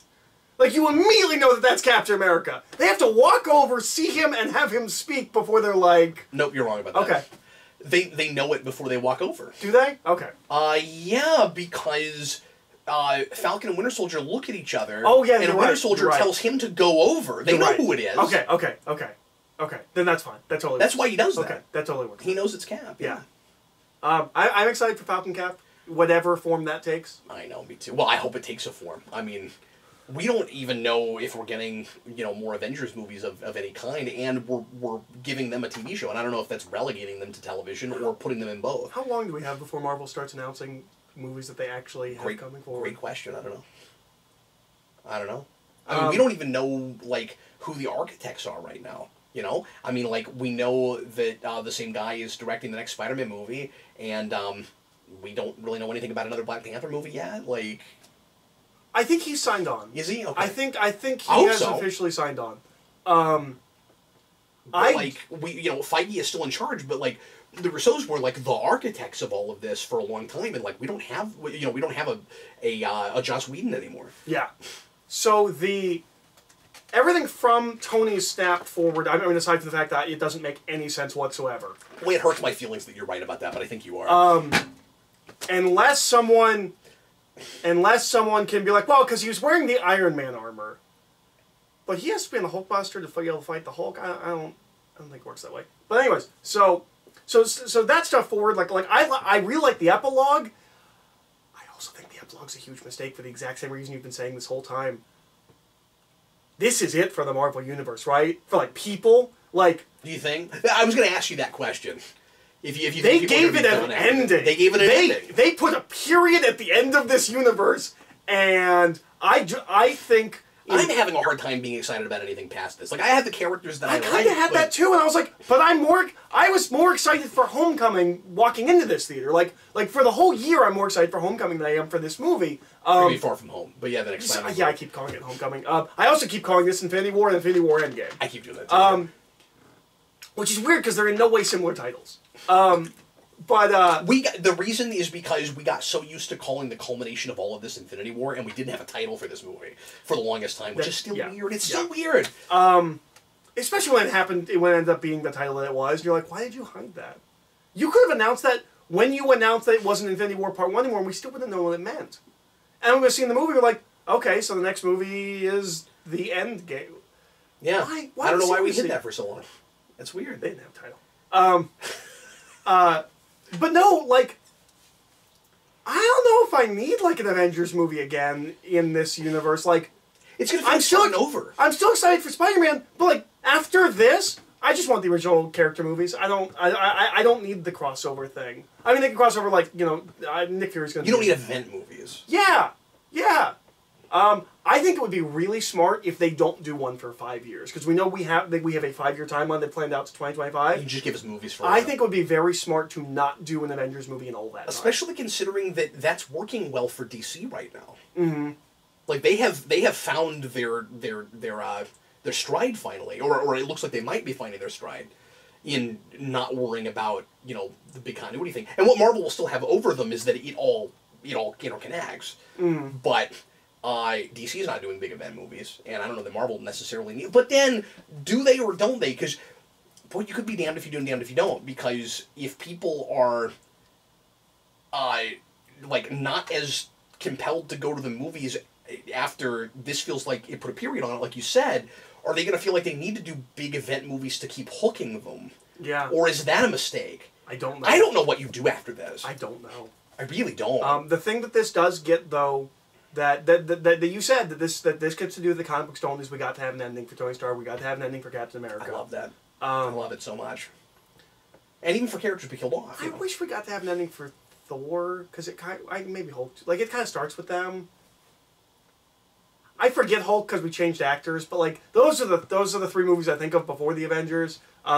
And 2 of them are gone, and 1 of them isn't. I think I'm glad that we didn't squarely get rid of all the original Avengers, because that's just too easy, and we didn't do enough passing of the torch. You know what I mean? I like that it's not that clean. Yeah. No, that's fair. I'm also disappointed that there are characters that didn't get a lot to do in Infinity War, that I assumed would get much more to do in this movie and didn't. Like who? Scarlet Witch. She gets a good scene in Infinity War, and she gets a good scene in this, but like, But she's dead most of the movie. I know. Like, I didn't have that. I wasn't walking and expecting that anybody that died would get any screen time. Well, remember in Infinity War, Cap's team is so sidelined in that movie. I assumed all of them would get better stuff in the next movie. We're tabling them for now because there's so many characters in this movie. But then some of them died, and so they didn't get that. So like Scarlet Witch and Vision didn't get anything. Vision isn't even mentioned in this movie. He's not even mentioned. That's weird. But okay, so I'm gonna agree with you on that it's weird that there are a couple of characters that didn't really get anything to do there, and then they chose them. Falcon's to like that too. I know. Falcon and Winter Soldier. But one they're thing getting TV shows. All the characters I'm naming are getting TV shows. They are. But one thing I do really appreciate is we were able to do more with the individual characters that we were following in this because there were fewer of them. I did appreciate that. Sure. So that helped a lot. And Ant-Man's fun. 4 movies and I still have nothing to say about Nebula.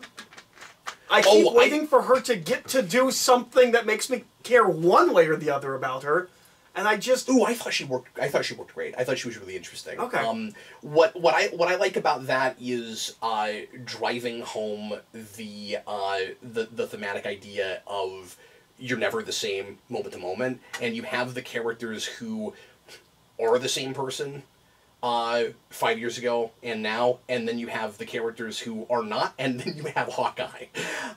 Because he's sort of both, weirdly, like we were talking about earlier. No, I like that, now, you could make the argument that we didn't get to see enough of it happen on screen in the Guardians movies, but I at least like the idea that Nebula has grown enough and has finally gotten past like wanting to be loyal to Thanos, that the old her, that's all she wants, can't even compute that. Like, they're such different people. It's weird because of their different experiences. But and everybody has different degrees of it when we see their past selves. Like, I really like that you see Captain America get past a certain naivety. And, like, when you see future Cap go back to old Cap, I'm like, I didn't realize you changed this much. You're the character that refuses to change. And some of it's because of Civil War, where he finally does change. But I think even if the Cap at the beginning of Civil War went back, he'd be a little different. You know, it's sort of like pre-Winter Soldier and post-Winter Soldier Cap. I also think that this was the last and only chance we would ever have of Abomination coming back, because we know there's been a couple of times. We're not getting him. He is the one thing we did not revisit. And I hope Zemo's coming back. And the only movie we didn't revisit. I hope because Zemo's the bad guy in Falcon Winter Soldier. Cool. I was thinking about this in the theater. The only movie we don't reference at all is Incredible Hulk in this. Like, everything else gets referenced. Well, I guess Iron Patriot. Let me rephrase. Every franchise gets referenced. Yes. You see what I'm saying? Like, in Incredible Hulk, nothing. Oh, we also didn't get... We didn't even have Thunderbolt Ross in this. No, but he's in the credits! He's in Infinity War.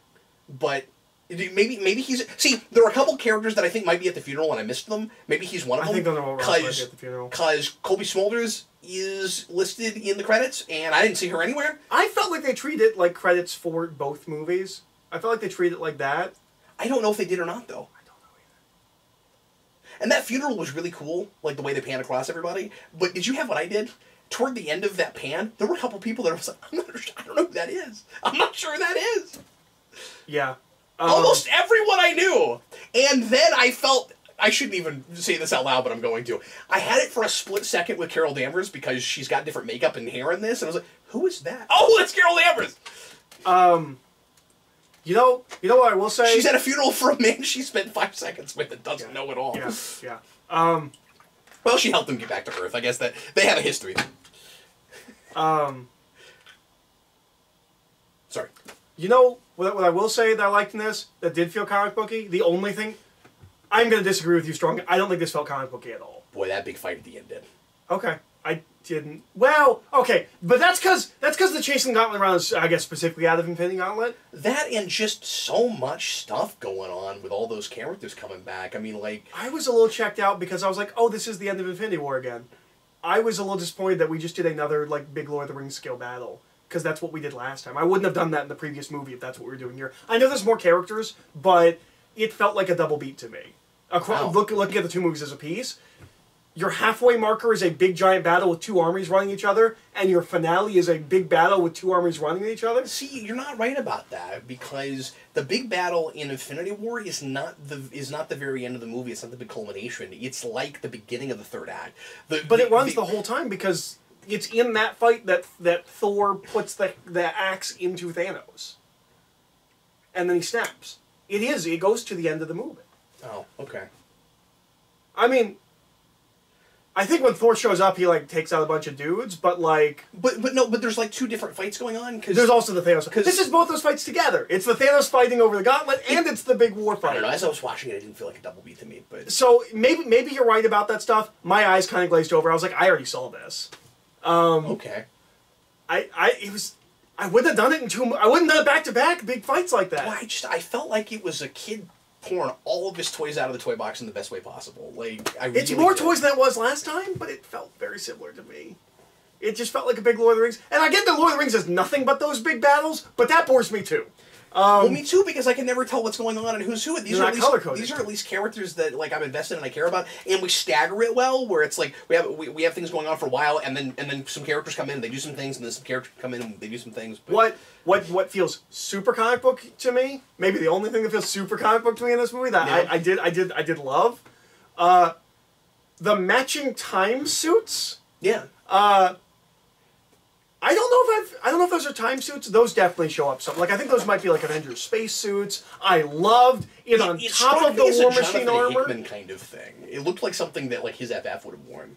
Yeah. Well, he does designs like that. I think there's a suit. I think the space suit in the Avengers cartoon looks kind of like that. Oh, interesting. But when I initially saw those suits in the trailer, I was like, well, the Avengers aren't like a team like the X-Men, where like sometimes they all match. And then in context of the movie, I was like, oh, it's a mission thing. It's a time travel suit. So I was like, oh, that's cool. Now, I wasn't totally sure why you needed that suit to time travel. I didn't know what it did. It insulates you from tachyon particles.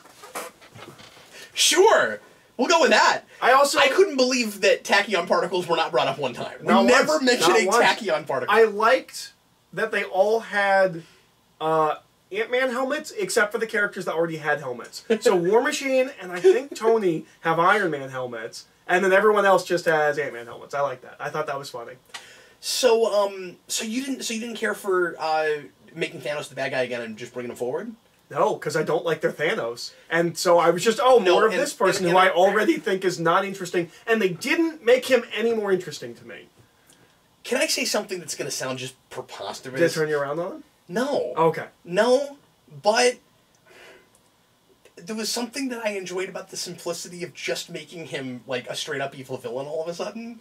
Like, I really enjoyed in the moment. Where, like, and, like, as far as his character makes sense, I guess it made sense. The problem is as we've talked about before, and I know a lot of people disagree with this, but Eric and I both still feel like they don't find the balance they're looking for between sympathetic and sadist. Mm-hmm. And he still has that, of course, but I like that when he sees the future that didn't go his way when he won, he's like, screw it, I'm just going to recreate the whole universe and do it in my image. And like, I really liked that. I am interested to know all of the people who wrote all of the essays and YouTube essays and all of that about how Thanos is the most interesting and complex villain that's ever been on cinema ever. Yeah. Is going to feel about this, because this is a completely different character again. Like... Well, he's not, though. I mean, like... It doubles down, to me it doubles down on the fact that he was never sympathetic in the first place. No, I think it does that too, but I don't think he's suddenly a different character. I think what they think they're doing, I think what they're trying to do is do that kind of, maybe I've said this before, but that kind of Magneto thing where he thinks he's doing one thing, but he's actually just a psychopath and he's too far gone, where it's like, and I don't mean to say that Magneto is nothing but a psychopath, but it's, for Magneto, it's, in the movies, it's ultimately just a revenge thing, but he thinks that he still cares about people, he thinks he cares about mutants, and I feel like that's what it is with Thanos, where he's had too much power for too long, he's been doing this for so long, that killing is easy for him. And so, I'm just saying what I think they think they're doing, because I don't think it quite works. But I think the idea is supposed to be, and I saw it more in this movie, that he's been doing this for so long that it's totally corrupted him, so when the chips are finally down, he just wants to kill some more. And he goes, fine, if I can't have what I want, I'm just... And he can still justify it in his mind by saying, well, I'm still creating life. I'm doing like the Genesis device thing. Yeah. But it still comes off like an excuse to try to make the character seem more sympathetic than he was in the comics because they felt like... Because they were afraid that they couldn't make that guy interesting for a mass audience. That might have actually been too quiet to pick up. I didn't mean it to be that quiet. He said they shouldn't have done him then. That's what he said. Yeah, sorry. If you have to reinvent from the ground up, you made a mistake. You wouldn't be saying that if you thought he was more interesting than he was in the comics. And we've had that with villains before. Sure, absolutely. Well, but most of the time when we have that with villains, it's people that aren't the most psychologically complex already. Like, it's a lot of people... It's Doc Ock and stuff. Yeah, that's different. That's different than Thanos. And it's worked before. Ultron is different, and I like Ultron in the movie. Yeah. He's not all about the like weird daddy issues that he is in the comics. Like that's, I guess he is about daddy issues, but different. But it's interesting because the one scene Whedon wrote with Thanos, it looked like it was comic Thanos. Yeah. But no, I thought that was such a letdown. The second we cut over to Thanos, and I was like, oh, we're not gonna do... Like, I was waiting for a reveal. I was waiting to build to something where it's like, because you tampered with time, like, something's happening you have to deal with. There are consequences to this. And then when they came back... I do like that there are consequences to it, though. Yeah. But, and that does happen because they went back in time. Like, it does, but... Boy, I was so underwhelmed by it. Just like, oh, it's Thanos again. And it's Thanos' army again. And it's those really boring minion generals that we already got rid of last time. It's them again. Nah, it doubled down on, to me, this movie just being like Avengers the Greatest Hits. We're like, it doesn't even have its... And that is even why... like a year later, you're going, remember Thanos? Yeah. Remember Ebony Maw? I guess they got me with that. I mean, not with Ebony Maw, but like... You're like, oh God, thank God, Ebony Maw's here! Man, I thought he was going to be dead, He just died again, but at least I got to see him again! But no, I have been trying the whole time to come up with like an Avengers something that like really... It's Greatest Hits. This is Marvel's Greatest Hits. And that's fine. But... And maybe if I was hyped for this movie. I haven't been hyped for this movie. And weirdly... Not that I was expecting to go and disliked it. I wasn't totally either, mostly just because of how I felt about Thanos, but God, it won me over. Mm-hmm. Okay. At the risk of being annoying and talking about a thing I talk about all the time. Okay. Are we going to talk about the timelines in the X-Men movies? No, we're not. I'm done with that for the moment. I mean, probably forever, right? You're not gonna try and figure out how the Marvel X-Men fit into the... And I'm not gonna try to figure out how Apocalypse and Dark Phoenix fit either, because they don't. Who cares? No. I think part of the reason that this hit my sensibilities more than yours is because of Death of Superman. Because I have been waiting forever for an adaptation of that where we feel the weight of the loss of the character, and I got that with the loss of everybody from the last movie. Mm-hmm. Like, we disintegrated everybody, and the first, 30 minutes of this movie is world without those people. Yeah. And that's what I've always wanted with Death of Superman, and I got it in this. No, that's fair. And it was such a wonderful somber tone. Even with some of the comedy that I felt like was sometimes maybe going a little too far. I mean, I'm with you on some of that, but I finally got that, and I think I was more impressed with it than you were because I was worried the whole time, at least until we found out what the time travel was. I was worried early on that we were going to spend a bunch of time mourning these people, and then they were going to reverse it where it never happened, and they didn't do that. No, and I appreciate that. But it's going to cause a bunch of issues in future movies, as you pointed out. It is, but I don't think they should make any more after this. Honestly. No, I'm not saying that I won't see them or they can't win me over and get me excited again. Absolutely. I don't see how they top still looks this. really good. Yeah. And I'm saying that for somewhat of a different reason than you, because I think this was so good, I don't know how you top it. If you take Captain Marvel out of this works as a fine ending. And I think maybe that's part of it too. It's that they're continuing going. If this was the end, if I walked into this, I might be like, yeah, let's do it. Let's hit every beat we've hit before. Let's do it all over again. Let's call back all of the lines, all of our pop culture references will be our own movies, and this is it. We did it, guys. We made a universe of movies that all connected. No one thought we could do it. And look, everyone else in the meantime has all failed. And it's got a beginning, middle, and end. And it is one story. I might have been taken away with it, but it's not. This is just another movie, and there will be other movies after this. I can look at it that way, and even if the ones after it kind of suck, it still does that. Like, it's still got that period.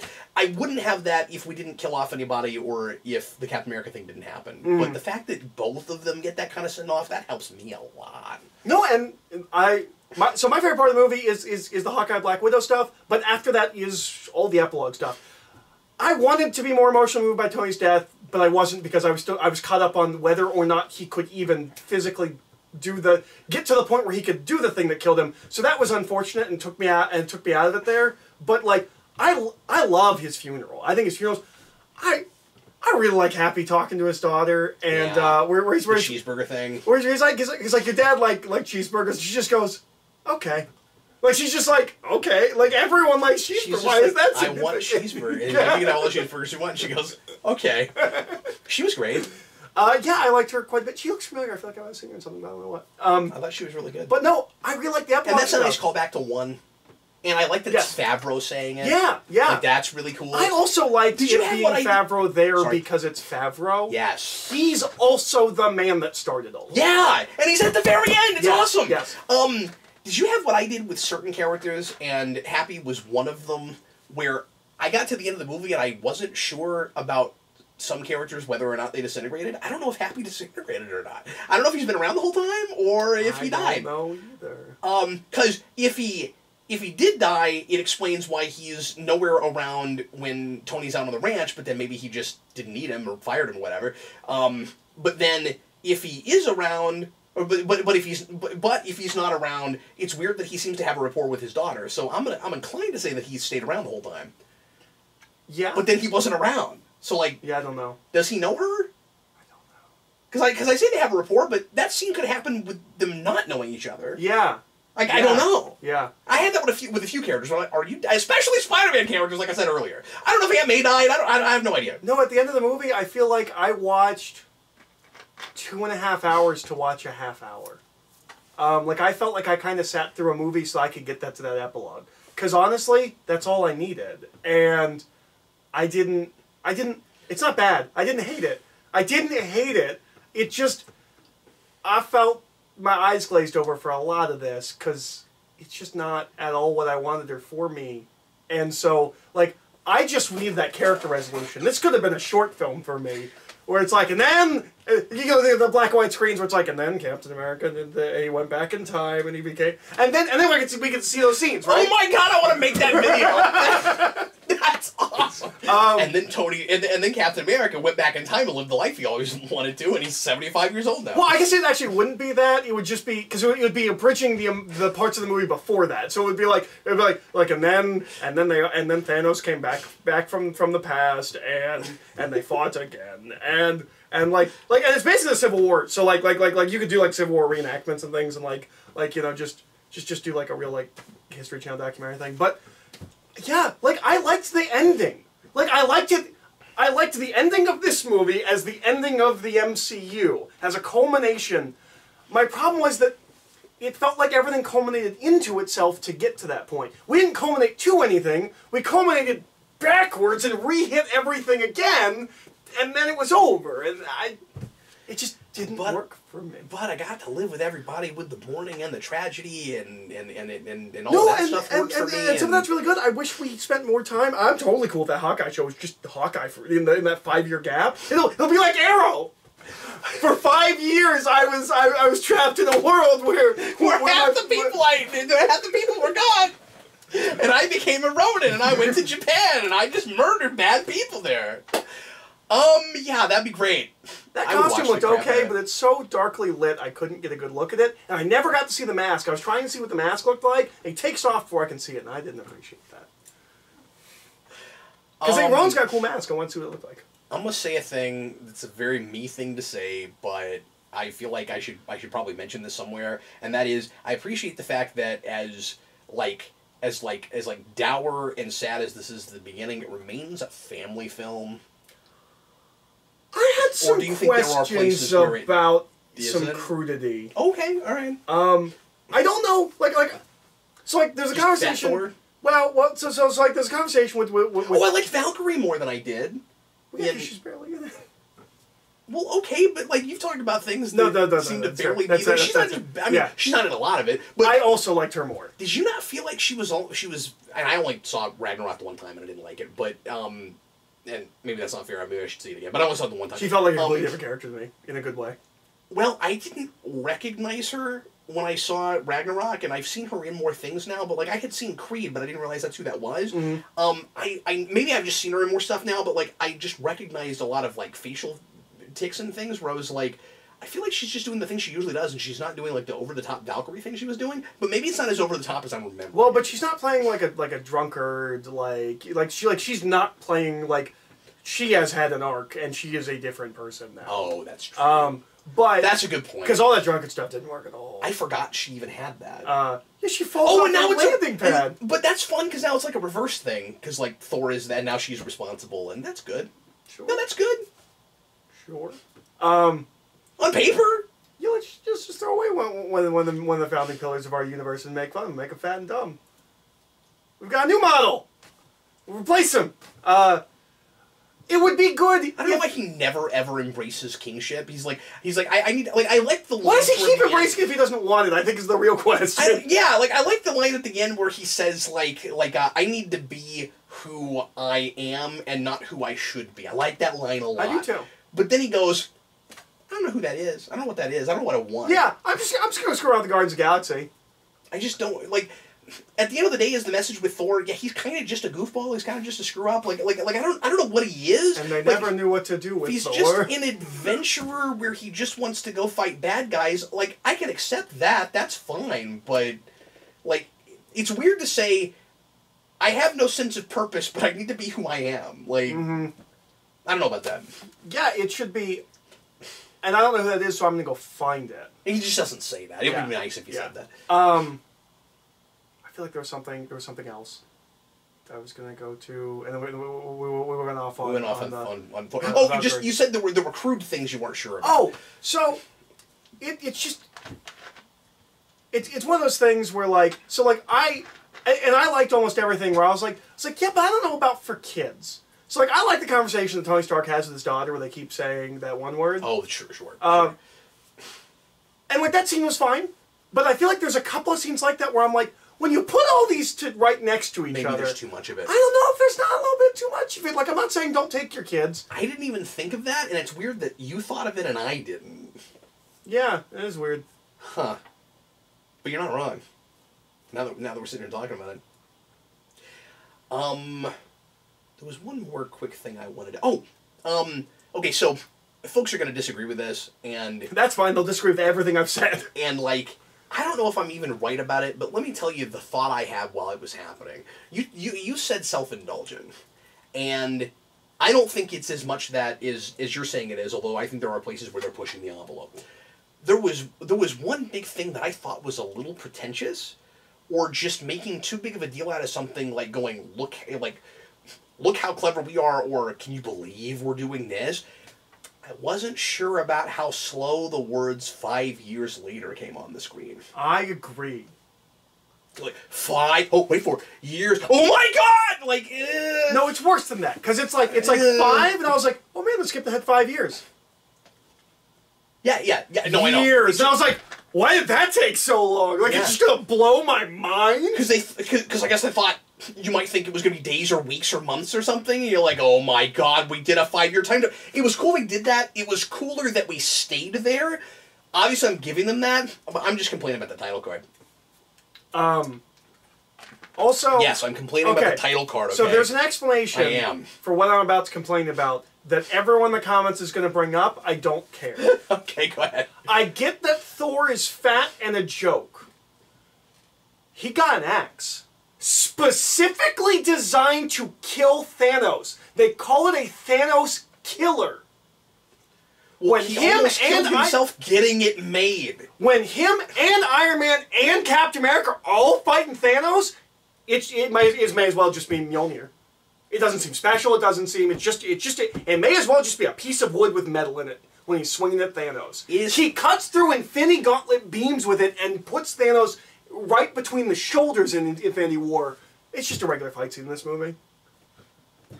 That's fair. Now, when you say it might as well be Mjolnir, remember, he would have maybe tried to use Mjolnir, but he didn't have it. Well, yeah, but he goes and gets something that... I mean, I guess this is bringing comic book stuff into it, but it cuts... Thanos shoots beams at him from the Infinity Gauntlet. It cuts through that. He refers to it as a Thanos killer. I think he refers to it as a god that he killer. would have used that. I don't know what he would have thought he could do with the hammer, because he kind of needed something sharp, but... Yeah. Can I tell you something that's not fair at all and is entirely on... Are you okay with Cap having the hammer? I was just about to talk about that. Sorry, go ahead. Here's something that's not fair at all and is entirely on me. I don't get why he can straight up pick it up now, but before he couldn't get it. I'm not sure about that. Thor said I knew it. My assumption was that he was that he would... I've always assumed that we would get to this point, and in Ultron, he started to move it, and it was like, oh, I don't want to do that. But I assumed in that moment he could have picked it up. It's weirder that he can summon but he's trying so like he's using all of his strength when he tries to pick it up, and he just moves slightly. I think he's faking it. You think he's faking it because he doesn't want to overshadow Thor? Yeah, I think it's a humble thing. He's just being humble. Yeah. Okay. And that's how I've always read that scene. I think that's a fine interpretation. I never thought of that though. It's weird that he can summon it. He just raises his hand, it comes to him. That's weird. No, here's the thing that's not fair. That should have been a huge moment for me, I guess. I don't actually care that much about Cap or Thor. I mean, I guess I do about movie Cap. I like movie Cap a lot. It comes to him, and it was a lovely money shot, if nothing else, right? I mean, and the crowd goes wild. And my first thought was, wait, didn't we already do it? I thought we'd already done that. Like, I'd forgotten that we hadn't done it yet. No, we've never done it. Yeah, I know that now. Wow. And I was like, for some reason I thought it happened in Infinity War. But obviously it didn't because Mjolnir got destroyed in Ragnarok. But like, I had like a weird thing where I'm like, why is everything so good? Oh no, we haven't done this! This is cool!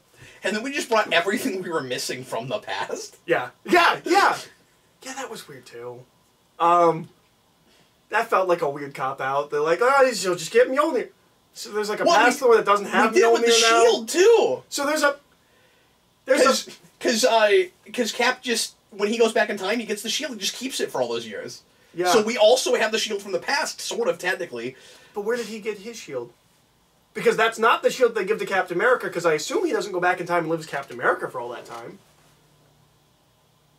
That's a good question. Maybe he goes back and gets it from Howard. Is he just hip-hopping all over the timeline?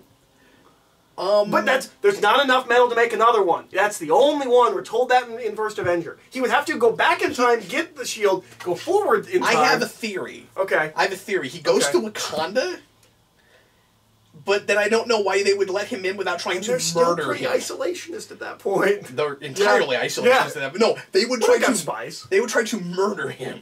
Yeah. For trying to get inside. I'm not sure how he got that. So I'm wrong about that. I don't know how he got the shield. Unless he went to Howard.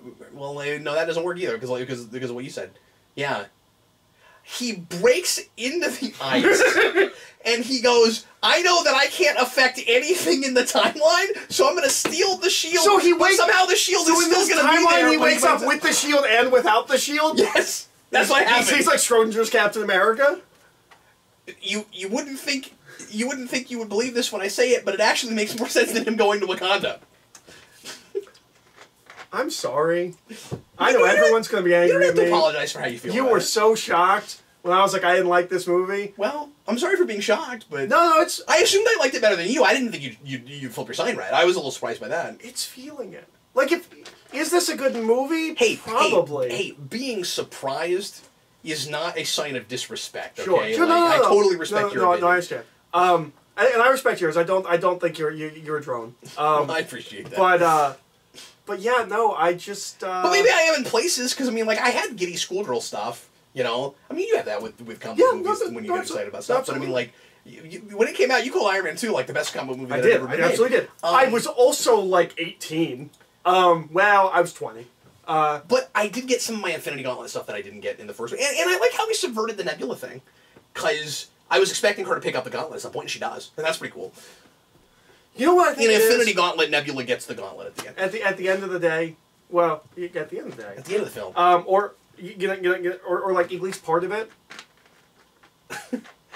these are adaptations of a material that I like. Yeah. So I get excited when we call to that material that it's drawing from. I do not get excited for calling back to things that you did. Does that make sense? Yeah, I get that. Like, there was a lot of stuff where, like, the audience laughed, and I was like, I don't know, like, it feels less earned to me because you made it. I get that it's a bunch of different teams. I get, like, there's just, I think something internally, like, I'm like, you're reveling in this thing that you didn't actually create a little too much for me. Like, you didn't invent the Marvel Universe. I don't know if you get to revel, like, I don't know. I'm not trying to be negative. I still say they earned that. No, that's fair. The Stanley cameo was good. I still say they earned most of it. Yeah. I don't know. It just felt like reveling, and that's great. If you love these movies, and if you love like you know all of that, like, you know, if this is your like Harry Potter movies, like whatever. But like, it just wasn't for, like, I wasn't here for reveling. I was here for another grand epic story, and I didn't feel like I got. And I kind of get where you say emotionally manipulative, because I will admit to being annoyed sometimes, again by our audience, when there were places where people seemed excited because of stuff they recognized, so they could brag about, like, look at me, I know this stuff. Mm-hmm. And I'm not going to say 21 films is not a commitment. Mm-hmm. But if you're just starting now, it's movies that I've heard about this Marvel Cinematic Universe thing. It's yeah. Well, meanwhile, nobody can get tickets. I saw that Infinity War film, and that was pretty good. So I went back and I watched all the ones leading up to that. I've heard people say this, or like, and finally, Infinity War was a big enough thing that people that had never bothered with it. I heard it leading up to Infinity War. I don't know whether that watched Infinity War and then went backwards. I have. Oh, okay. Isn't that weird? Yeah. It's interesting. But no, I've talked to people who were like, yeah, everybody kept talking about that movie, so I decided to finally go try one. I feel like this is the last Marvel... This is my prediction. Yeah. I think this is the last Marvel movie that will be a cultural touchstone. I think this is the last one that's a prerequisite that everyone sees. I don't agree with that. Okay. I think, because I think you will still have maybe some... Black Panther too. Perceived, progressive envelope-pushing things, where people will be like, well, it's the first of this kind of superhero, and so it's a big deal, you know, like... it's the first all-female team movie. Yeah, that could be a big deal. If they do Miss Marvel, that could be a big deal. But that's not earned on, like, actual hype. Like, that's a different thing to me. Okay, I'm just saying... Sure. But you said cultural touchstone. You might be right. And all cultural touchstone means is that everybody feels like they are obliged to see it. No. Black Panther had that. Yeah, no, and you might be right. Captain Marvel had it in different swaths, but that movie was a little polarizing. It was more polarizing before it came out, right? That movie felt like, I don't know. I still feel like it's really polarizing. I feel like it's on the spectrum of like great to meh. Of like whether or not it's important. Well, yeah. You know what I mean? But I just mean on a reception thing. Like, I know people that like love every Marvel movie. Was like, I was kind of bored by it.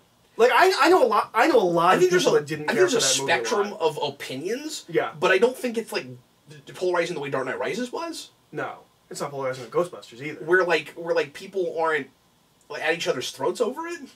No one seems to care. But they were about whether or not it was an important thing. I think only until it came out, and then everyone decided it wasn't that important. Yeah.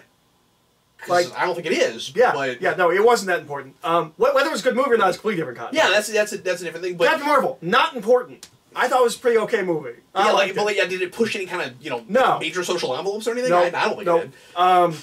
But the argument can be made for Black Panther. I think this is the last time that Marvel will, of its own actual volition, have a cultural touchstone that's not pulling in some kind of social crowd. I'm going to predict that at least for 5 years. This is not even a prediction. I'm going to say the only way it can happen at this point is if the next 5 or 10 years are filled with more great movies. If the only way they can, I said this earlier, the only way they can do something like this again is if a lot of people love the next movies they make, and they can pull a bunch of characters together again. And I hope 10 years from now we don't do exactly this again, where we do like a time travel thing and we have to go, look at our greatest hits. You get one of those. Mm-hmm. And again, I think it was... It also should have come out last year. You said that last year. It really should have come out for the 10th anniversary. It's weird that this is the 11th year. I think that's weird. I will say that I don't know if it breaks records the way it is if people didn't have to wait as long. Right. I don't know if I'm right about that, but I think that from a marketing standpoint, it actually was smart to wait a year. Yeah, you're probably right. Most sold out movie. Oh, it was not. I mean, pre-sales were crazy. Well, and like, it has already broken some records before anybody saw it. I mean, it's crazy. And we did not think that would happen after Infinity War. No, I was wrong. I was totally wrong about that. You can call everything. I also had a hit list. I also had a hit list of who I thought would die. You were right. I had 2 out of 3. And they may as well have killed Hulk, because I don't think we're going to see him again. I didn't mean to make this like the I Told You So show. I was just excited about the couple things I called. Okay, I'm sorry. I don't mean to brag. Oh, you know what? I think I'm excited for Shang-Chi. Yeah. Maybe. Yeah. Tentatively. We'll see what that movie looks like. God, I hope it's not bland. I hope it's not Doctor Strange. I want that to be a cool kung fu spy movie. It should be Kung Fu James Bond. That should be James Bond. It should just be Enter the Dragon. It should be just James Bond if it was starring Bruce Lee. But yeah, who were the 3 that you thought would die? It was Black Widow, Iron Man, Hulk. Yeah. Well, and we both agreed on Iron Man. Oh, Hulk was an interesting choice. I thought it would be Hulk because they're like, we have a 3-movie arc, and I was like, well, this is it for Hulk, right? Like, he clearly doesn't want to be playing this role anymore, and... I feel like it would have been a crazy misstep to not kill Tony Stark in this, because you can't have a double fake out. We will also never pay off that Mandarin thing. They tried to make us think they were killing him off in Infinity War. When that didn't happen, I was like, okay, you either don't put him in this situation again, or you have to kill him off. Mm-hmm. And I knew they would put him in that situation again. And it's too perfect for the culmination of his character arc. Mm-hmm.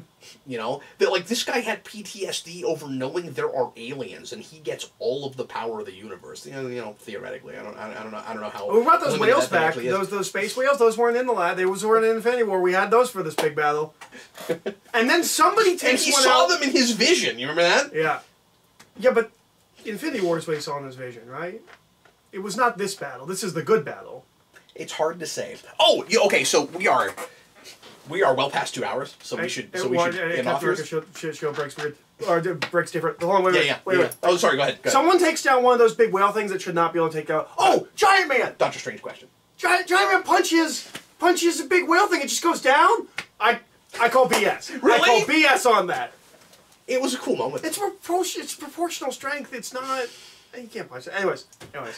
I just don't like Giant Man, I think. Because I don't like him in Civil War. Well, that's not true. I do like him in Civil War. I just don't think the fight should keep going after him. He should be the culmination of that fight. Anyways. When Doctor Strange says there's only one outcome in which we win in Infinity War, I feel like it's just Tony Stark thing, right?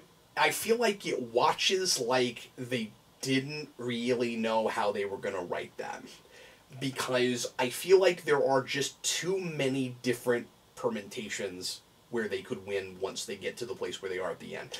Or, unless what he meant was there's only one path that gets us to that battle, and then you're good, but they don't treat it like that because Doctor Strange says... No, they have a look that they share. Doctor Strange says, if I tell you, it won't happen, so we are still treating it like there is only one eventuality, and the problem is Thanos doesn't even have the gauntlet at that point. My assumption is... That struck me as too easy. That one in like 14 billion or whatever is Tony getting the gauntlet and snapping it.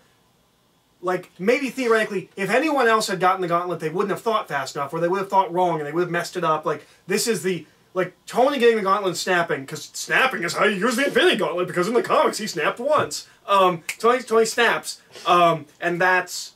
I assume that was the end game. That was... It's getting to Tony snapping, and... For whatever reason... the problem is, the way eventualities work, like, when you're talking about, like, statistical probability and stuff, I would think that you would be talking about all of the different things that would get you there. You know what I mean? Where when you see all the different eventualities, you're saying that, like, there's only one that gets us to that happening, and it just seems like in that fight alone, there were, like, a lot of different ways that we could get there. Yeah. That confused me.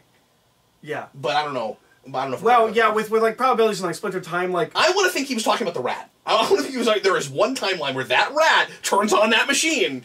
Yeah, I'm telling you, that rat saved the universe. That feels like a big. We had two Deus Ex Machinas, and one of them was a rat, and the other one was Captain Marvel.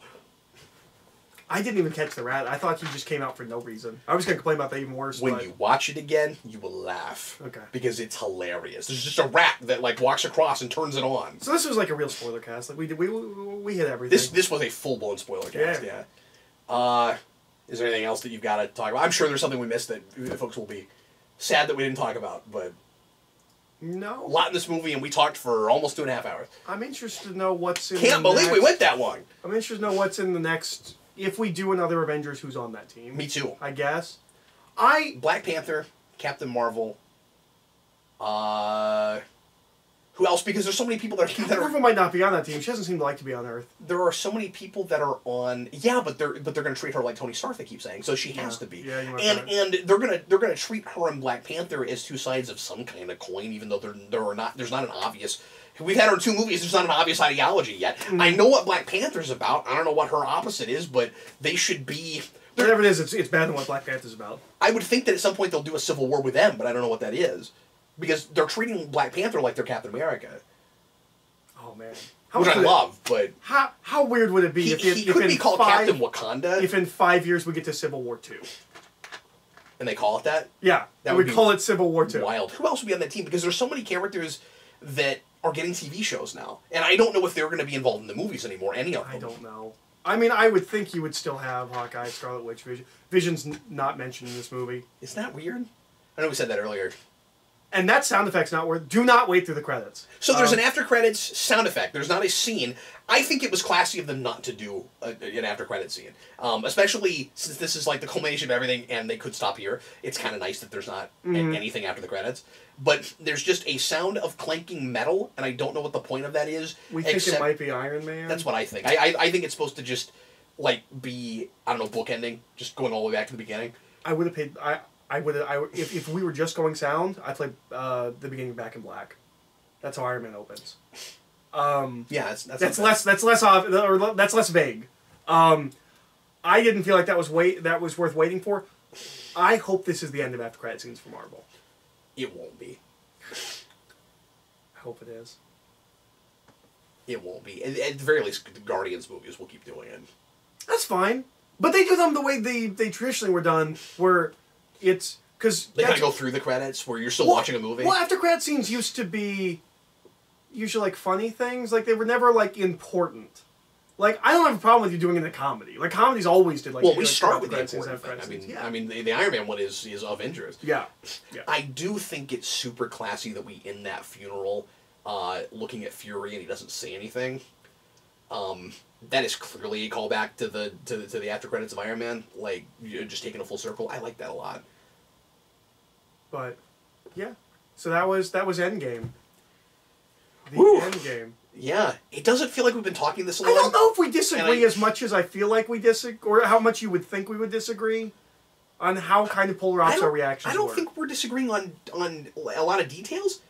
I just loved it. And I just didn't love it. That's it, yeah. Because as I always say, like... Because this was not like an argument, like it was just like, yeah, and this didn't really work and that did work. And there were a couple of places where I argued with you a little bit, but for the most part, yeah. But no, it was just... I mean, I would say there's a big difference between like how a film grabbed you and how you felt about it, and that is more ethereal. And then there's and then there's on paper whether or not you thought it worked narratively and thematically and character-wise. I think at least by the end it gets half of it. And when I sit down and I write about this, the number could be very different from because story is plot plus character, and I think the character stuff works pretty well. I don't know about any of that plot stuff. So, like, I don't know if the story works. Yeah. That's fair. Whatever. That's fair. But that doesn't always have everything to do with my sign. No, yes. You know? No, and you can't always, it's about the experience. And you can't always quantify that experience right away. Yeah. Well, and I could go back and rewatch it and say, like, yeah, like I'm wrong, the plot stuff totally works. There's an explanation for Tony Stark snapping, and like all of that works. I still don't care. Can you snap wearing a metal glove? Yeah. But would it make a snap sound? You make like a clangy sound? I guess they don't do like a snap sound though. No, and I mean Thanos' was metal in the first place. You know, that's the question a year ago. I know, but I'm asking you. But in the comics it doesn't look like a big slab of metal. No, because it's just his gloves. It's just He his wore glove. those beforehand. Yeah, There's nothing special about the Infinity All Gauntlet. I'm saying is, except that he put like indented, Yeah. things in there so that you can put It's a custom glove. the stones in there. But when you snap with a glove, you can still sort of snap. But when you have metal, I don't know if you can snap. You know what's weird? Even now, through the movies, the comics, everything, I still think of Thanos having it on this hand. It's this hand. I do too. I don't know why that is. And there's a scene... You can't write like that if you're right-handed. We have to assume Thanos is right-handed because he wears it on his left hand. Well, and there's a scene in... It's not in Infinity Gauntlet. It's in one of the Silver Surfer tie-in issues, where he's sitting on his chair, and Mephisto tries to put his hand in the glove, like Thanos is like meditating with it. Oh, yeah. And I picture it very clearly here! But it's not. But it must be here. Although I haven't reread that. Maybe it's a mistake in that issue. That's just scarred me forever. Like, it must be like on this side, and he goes in that way. But it must just be like mirroring in your head, when you're looking at it. Yeah. Well, anyway, everybody, thanks as always for watching. We sure appreciate it, and we will see you again down the road with more reviews. I want to say the next How We Felt About is probably gonna be on Batman Ninja Turtles. I think that's the next thing. Oh, I'm putting money down. Yeah. In this next wave, yes. in the next 5 years, we will get Young Avengers. Oh, sure, or something like it. No, they may not call it that, but I think they will call it that. Because we age up Scott's daughter so that she's old enough to be on the Young Avengers. I had that thought. Not in Young Avengers, but that they aged her up so that she could be an Ant-Man character. Yeah. But there haven't been any talks about another Ant-Man movie, so that's likely what they would do. And it was weird that... it's not weird because they're not related in the comics, but Clint's daughter is not named Kate, but... I don't know. I had that thought too, where I was like, "Is she gonna be like Lady Hawkeye?" Like, well, she's just called Hawkeye. It's not a lady thing. It's just I just mean a female Hawkeye. Yes. But obviously, Kate Bishop is not related to him, but that would be the easy way to do that. Yeah. Would just be she just be Kate Barton instead of Kate Bishop, and And there's been not a lot of talk about passing mantles. And this is the time to do Young Avengers because they're all like fanboys and stuff, and so like this would be the time for someone to show up dressed like Iron Man and dressed like Captain America and dressed like I really think this is gonna happen in the near future. Like we won't get another Avengers movie, we'll get a Young Avengers movie. Yeah, it makes a lot of sense though. I mean, maybe we should read that stuff at some point. There's only 12 issues and it's quite good. You've always spoken highly of it. It's very good. If you never read Young Avengers, go read Young Avengers. Thanks again for watching, folks, and we'll see you again next time. I'm Captain Logan. I'm Eric. Bye, everybody.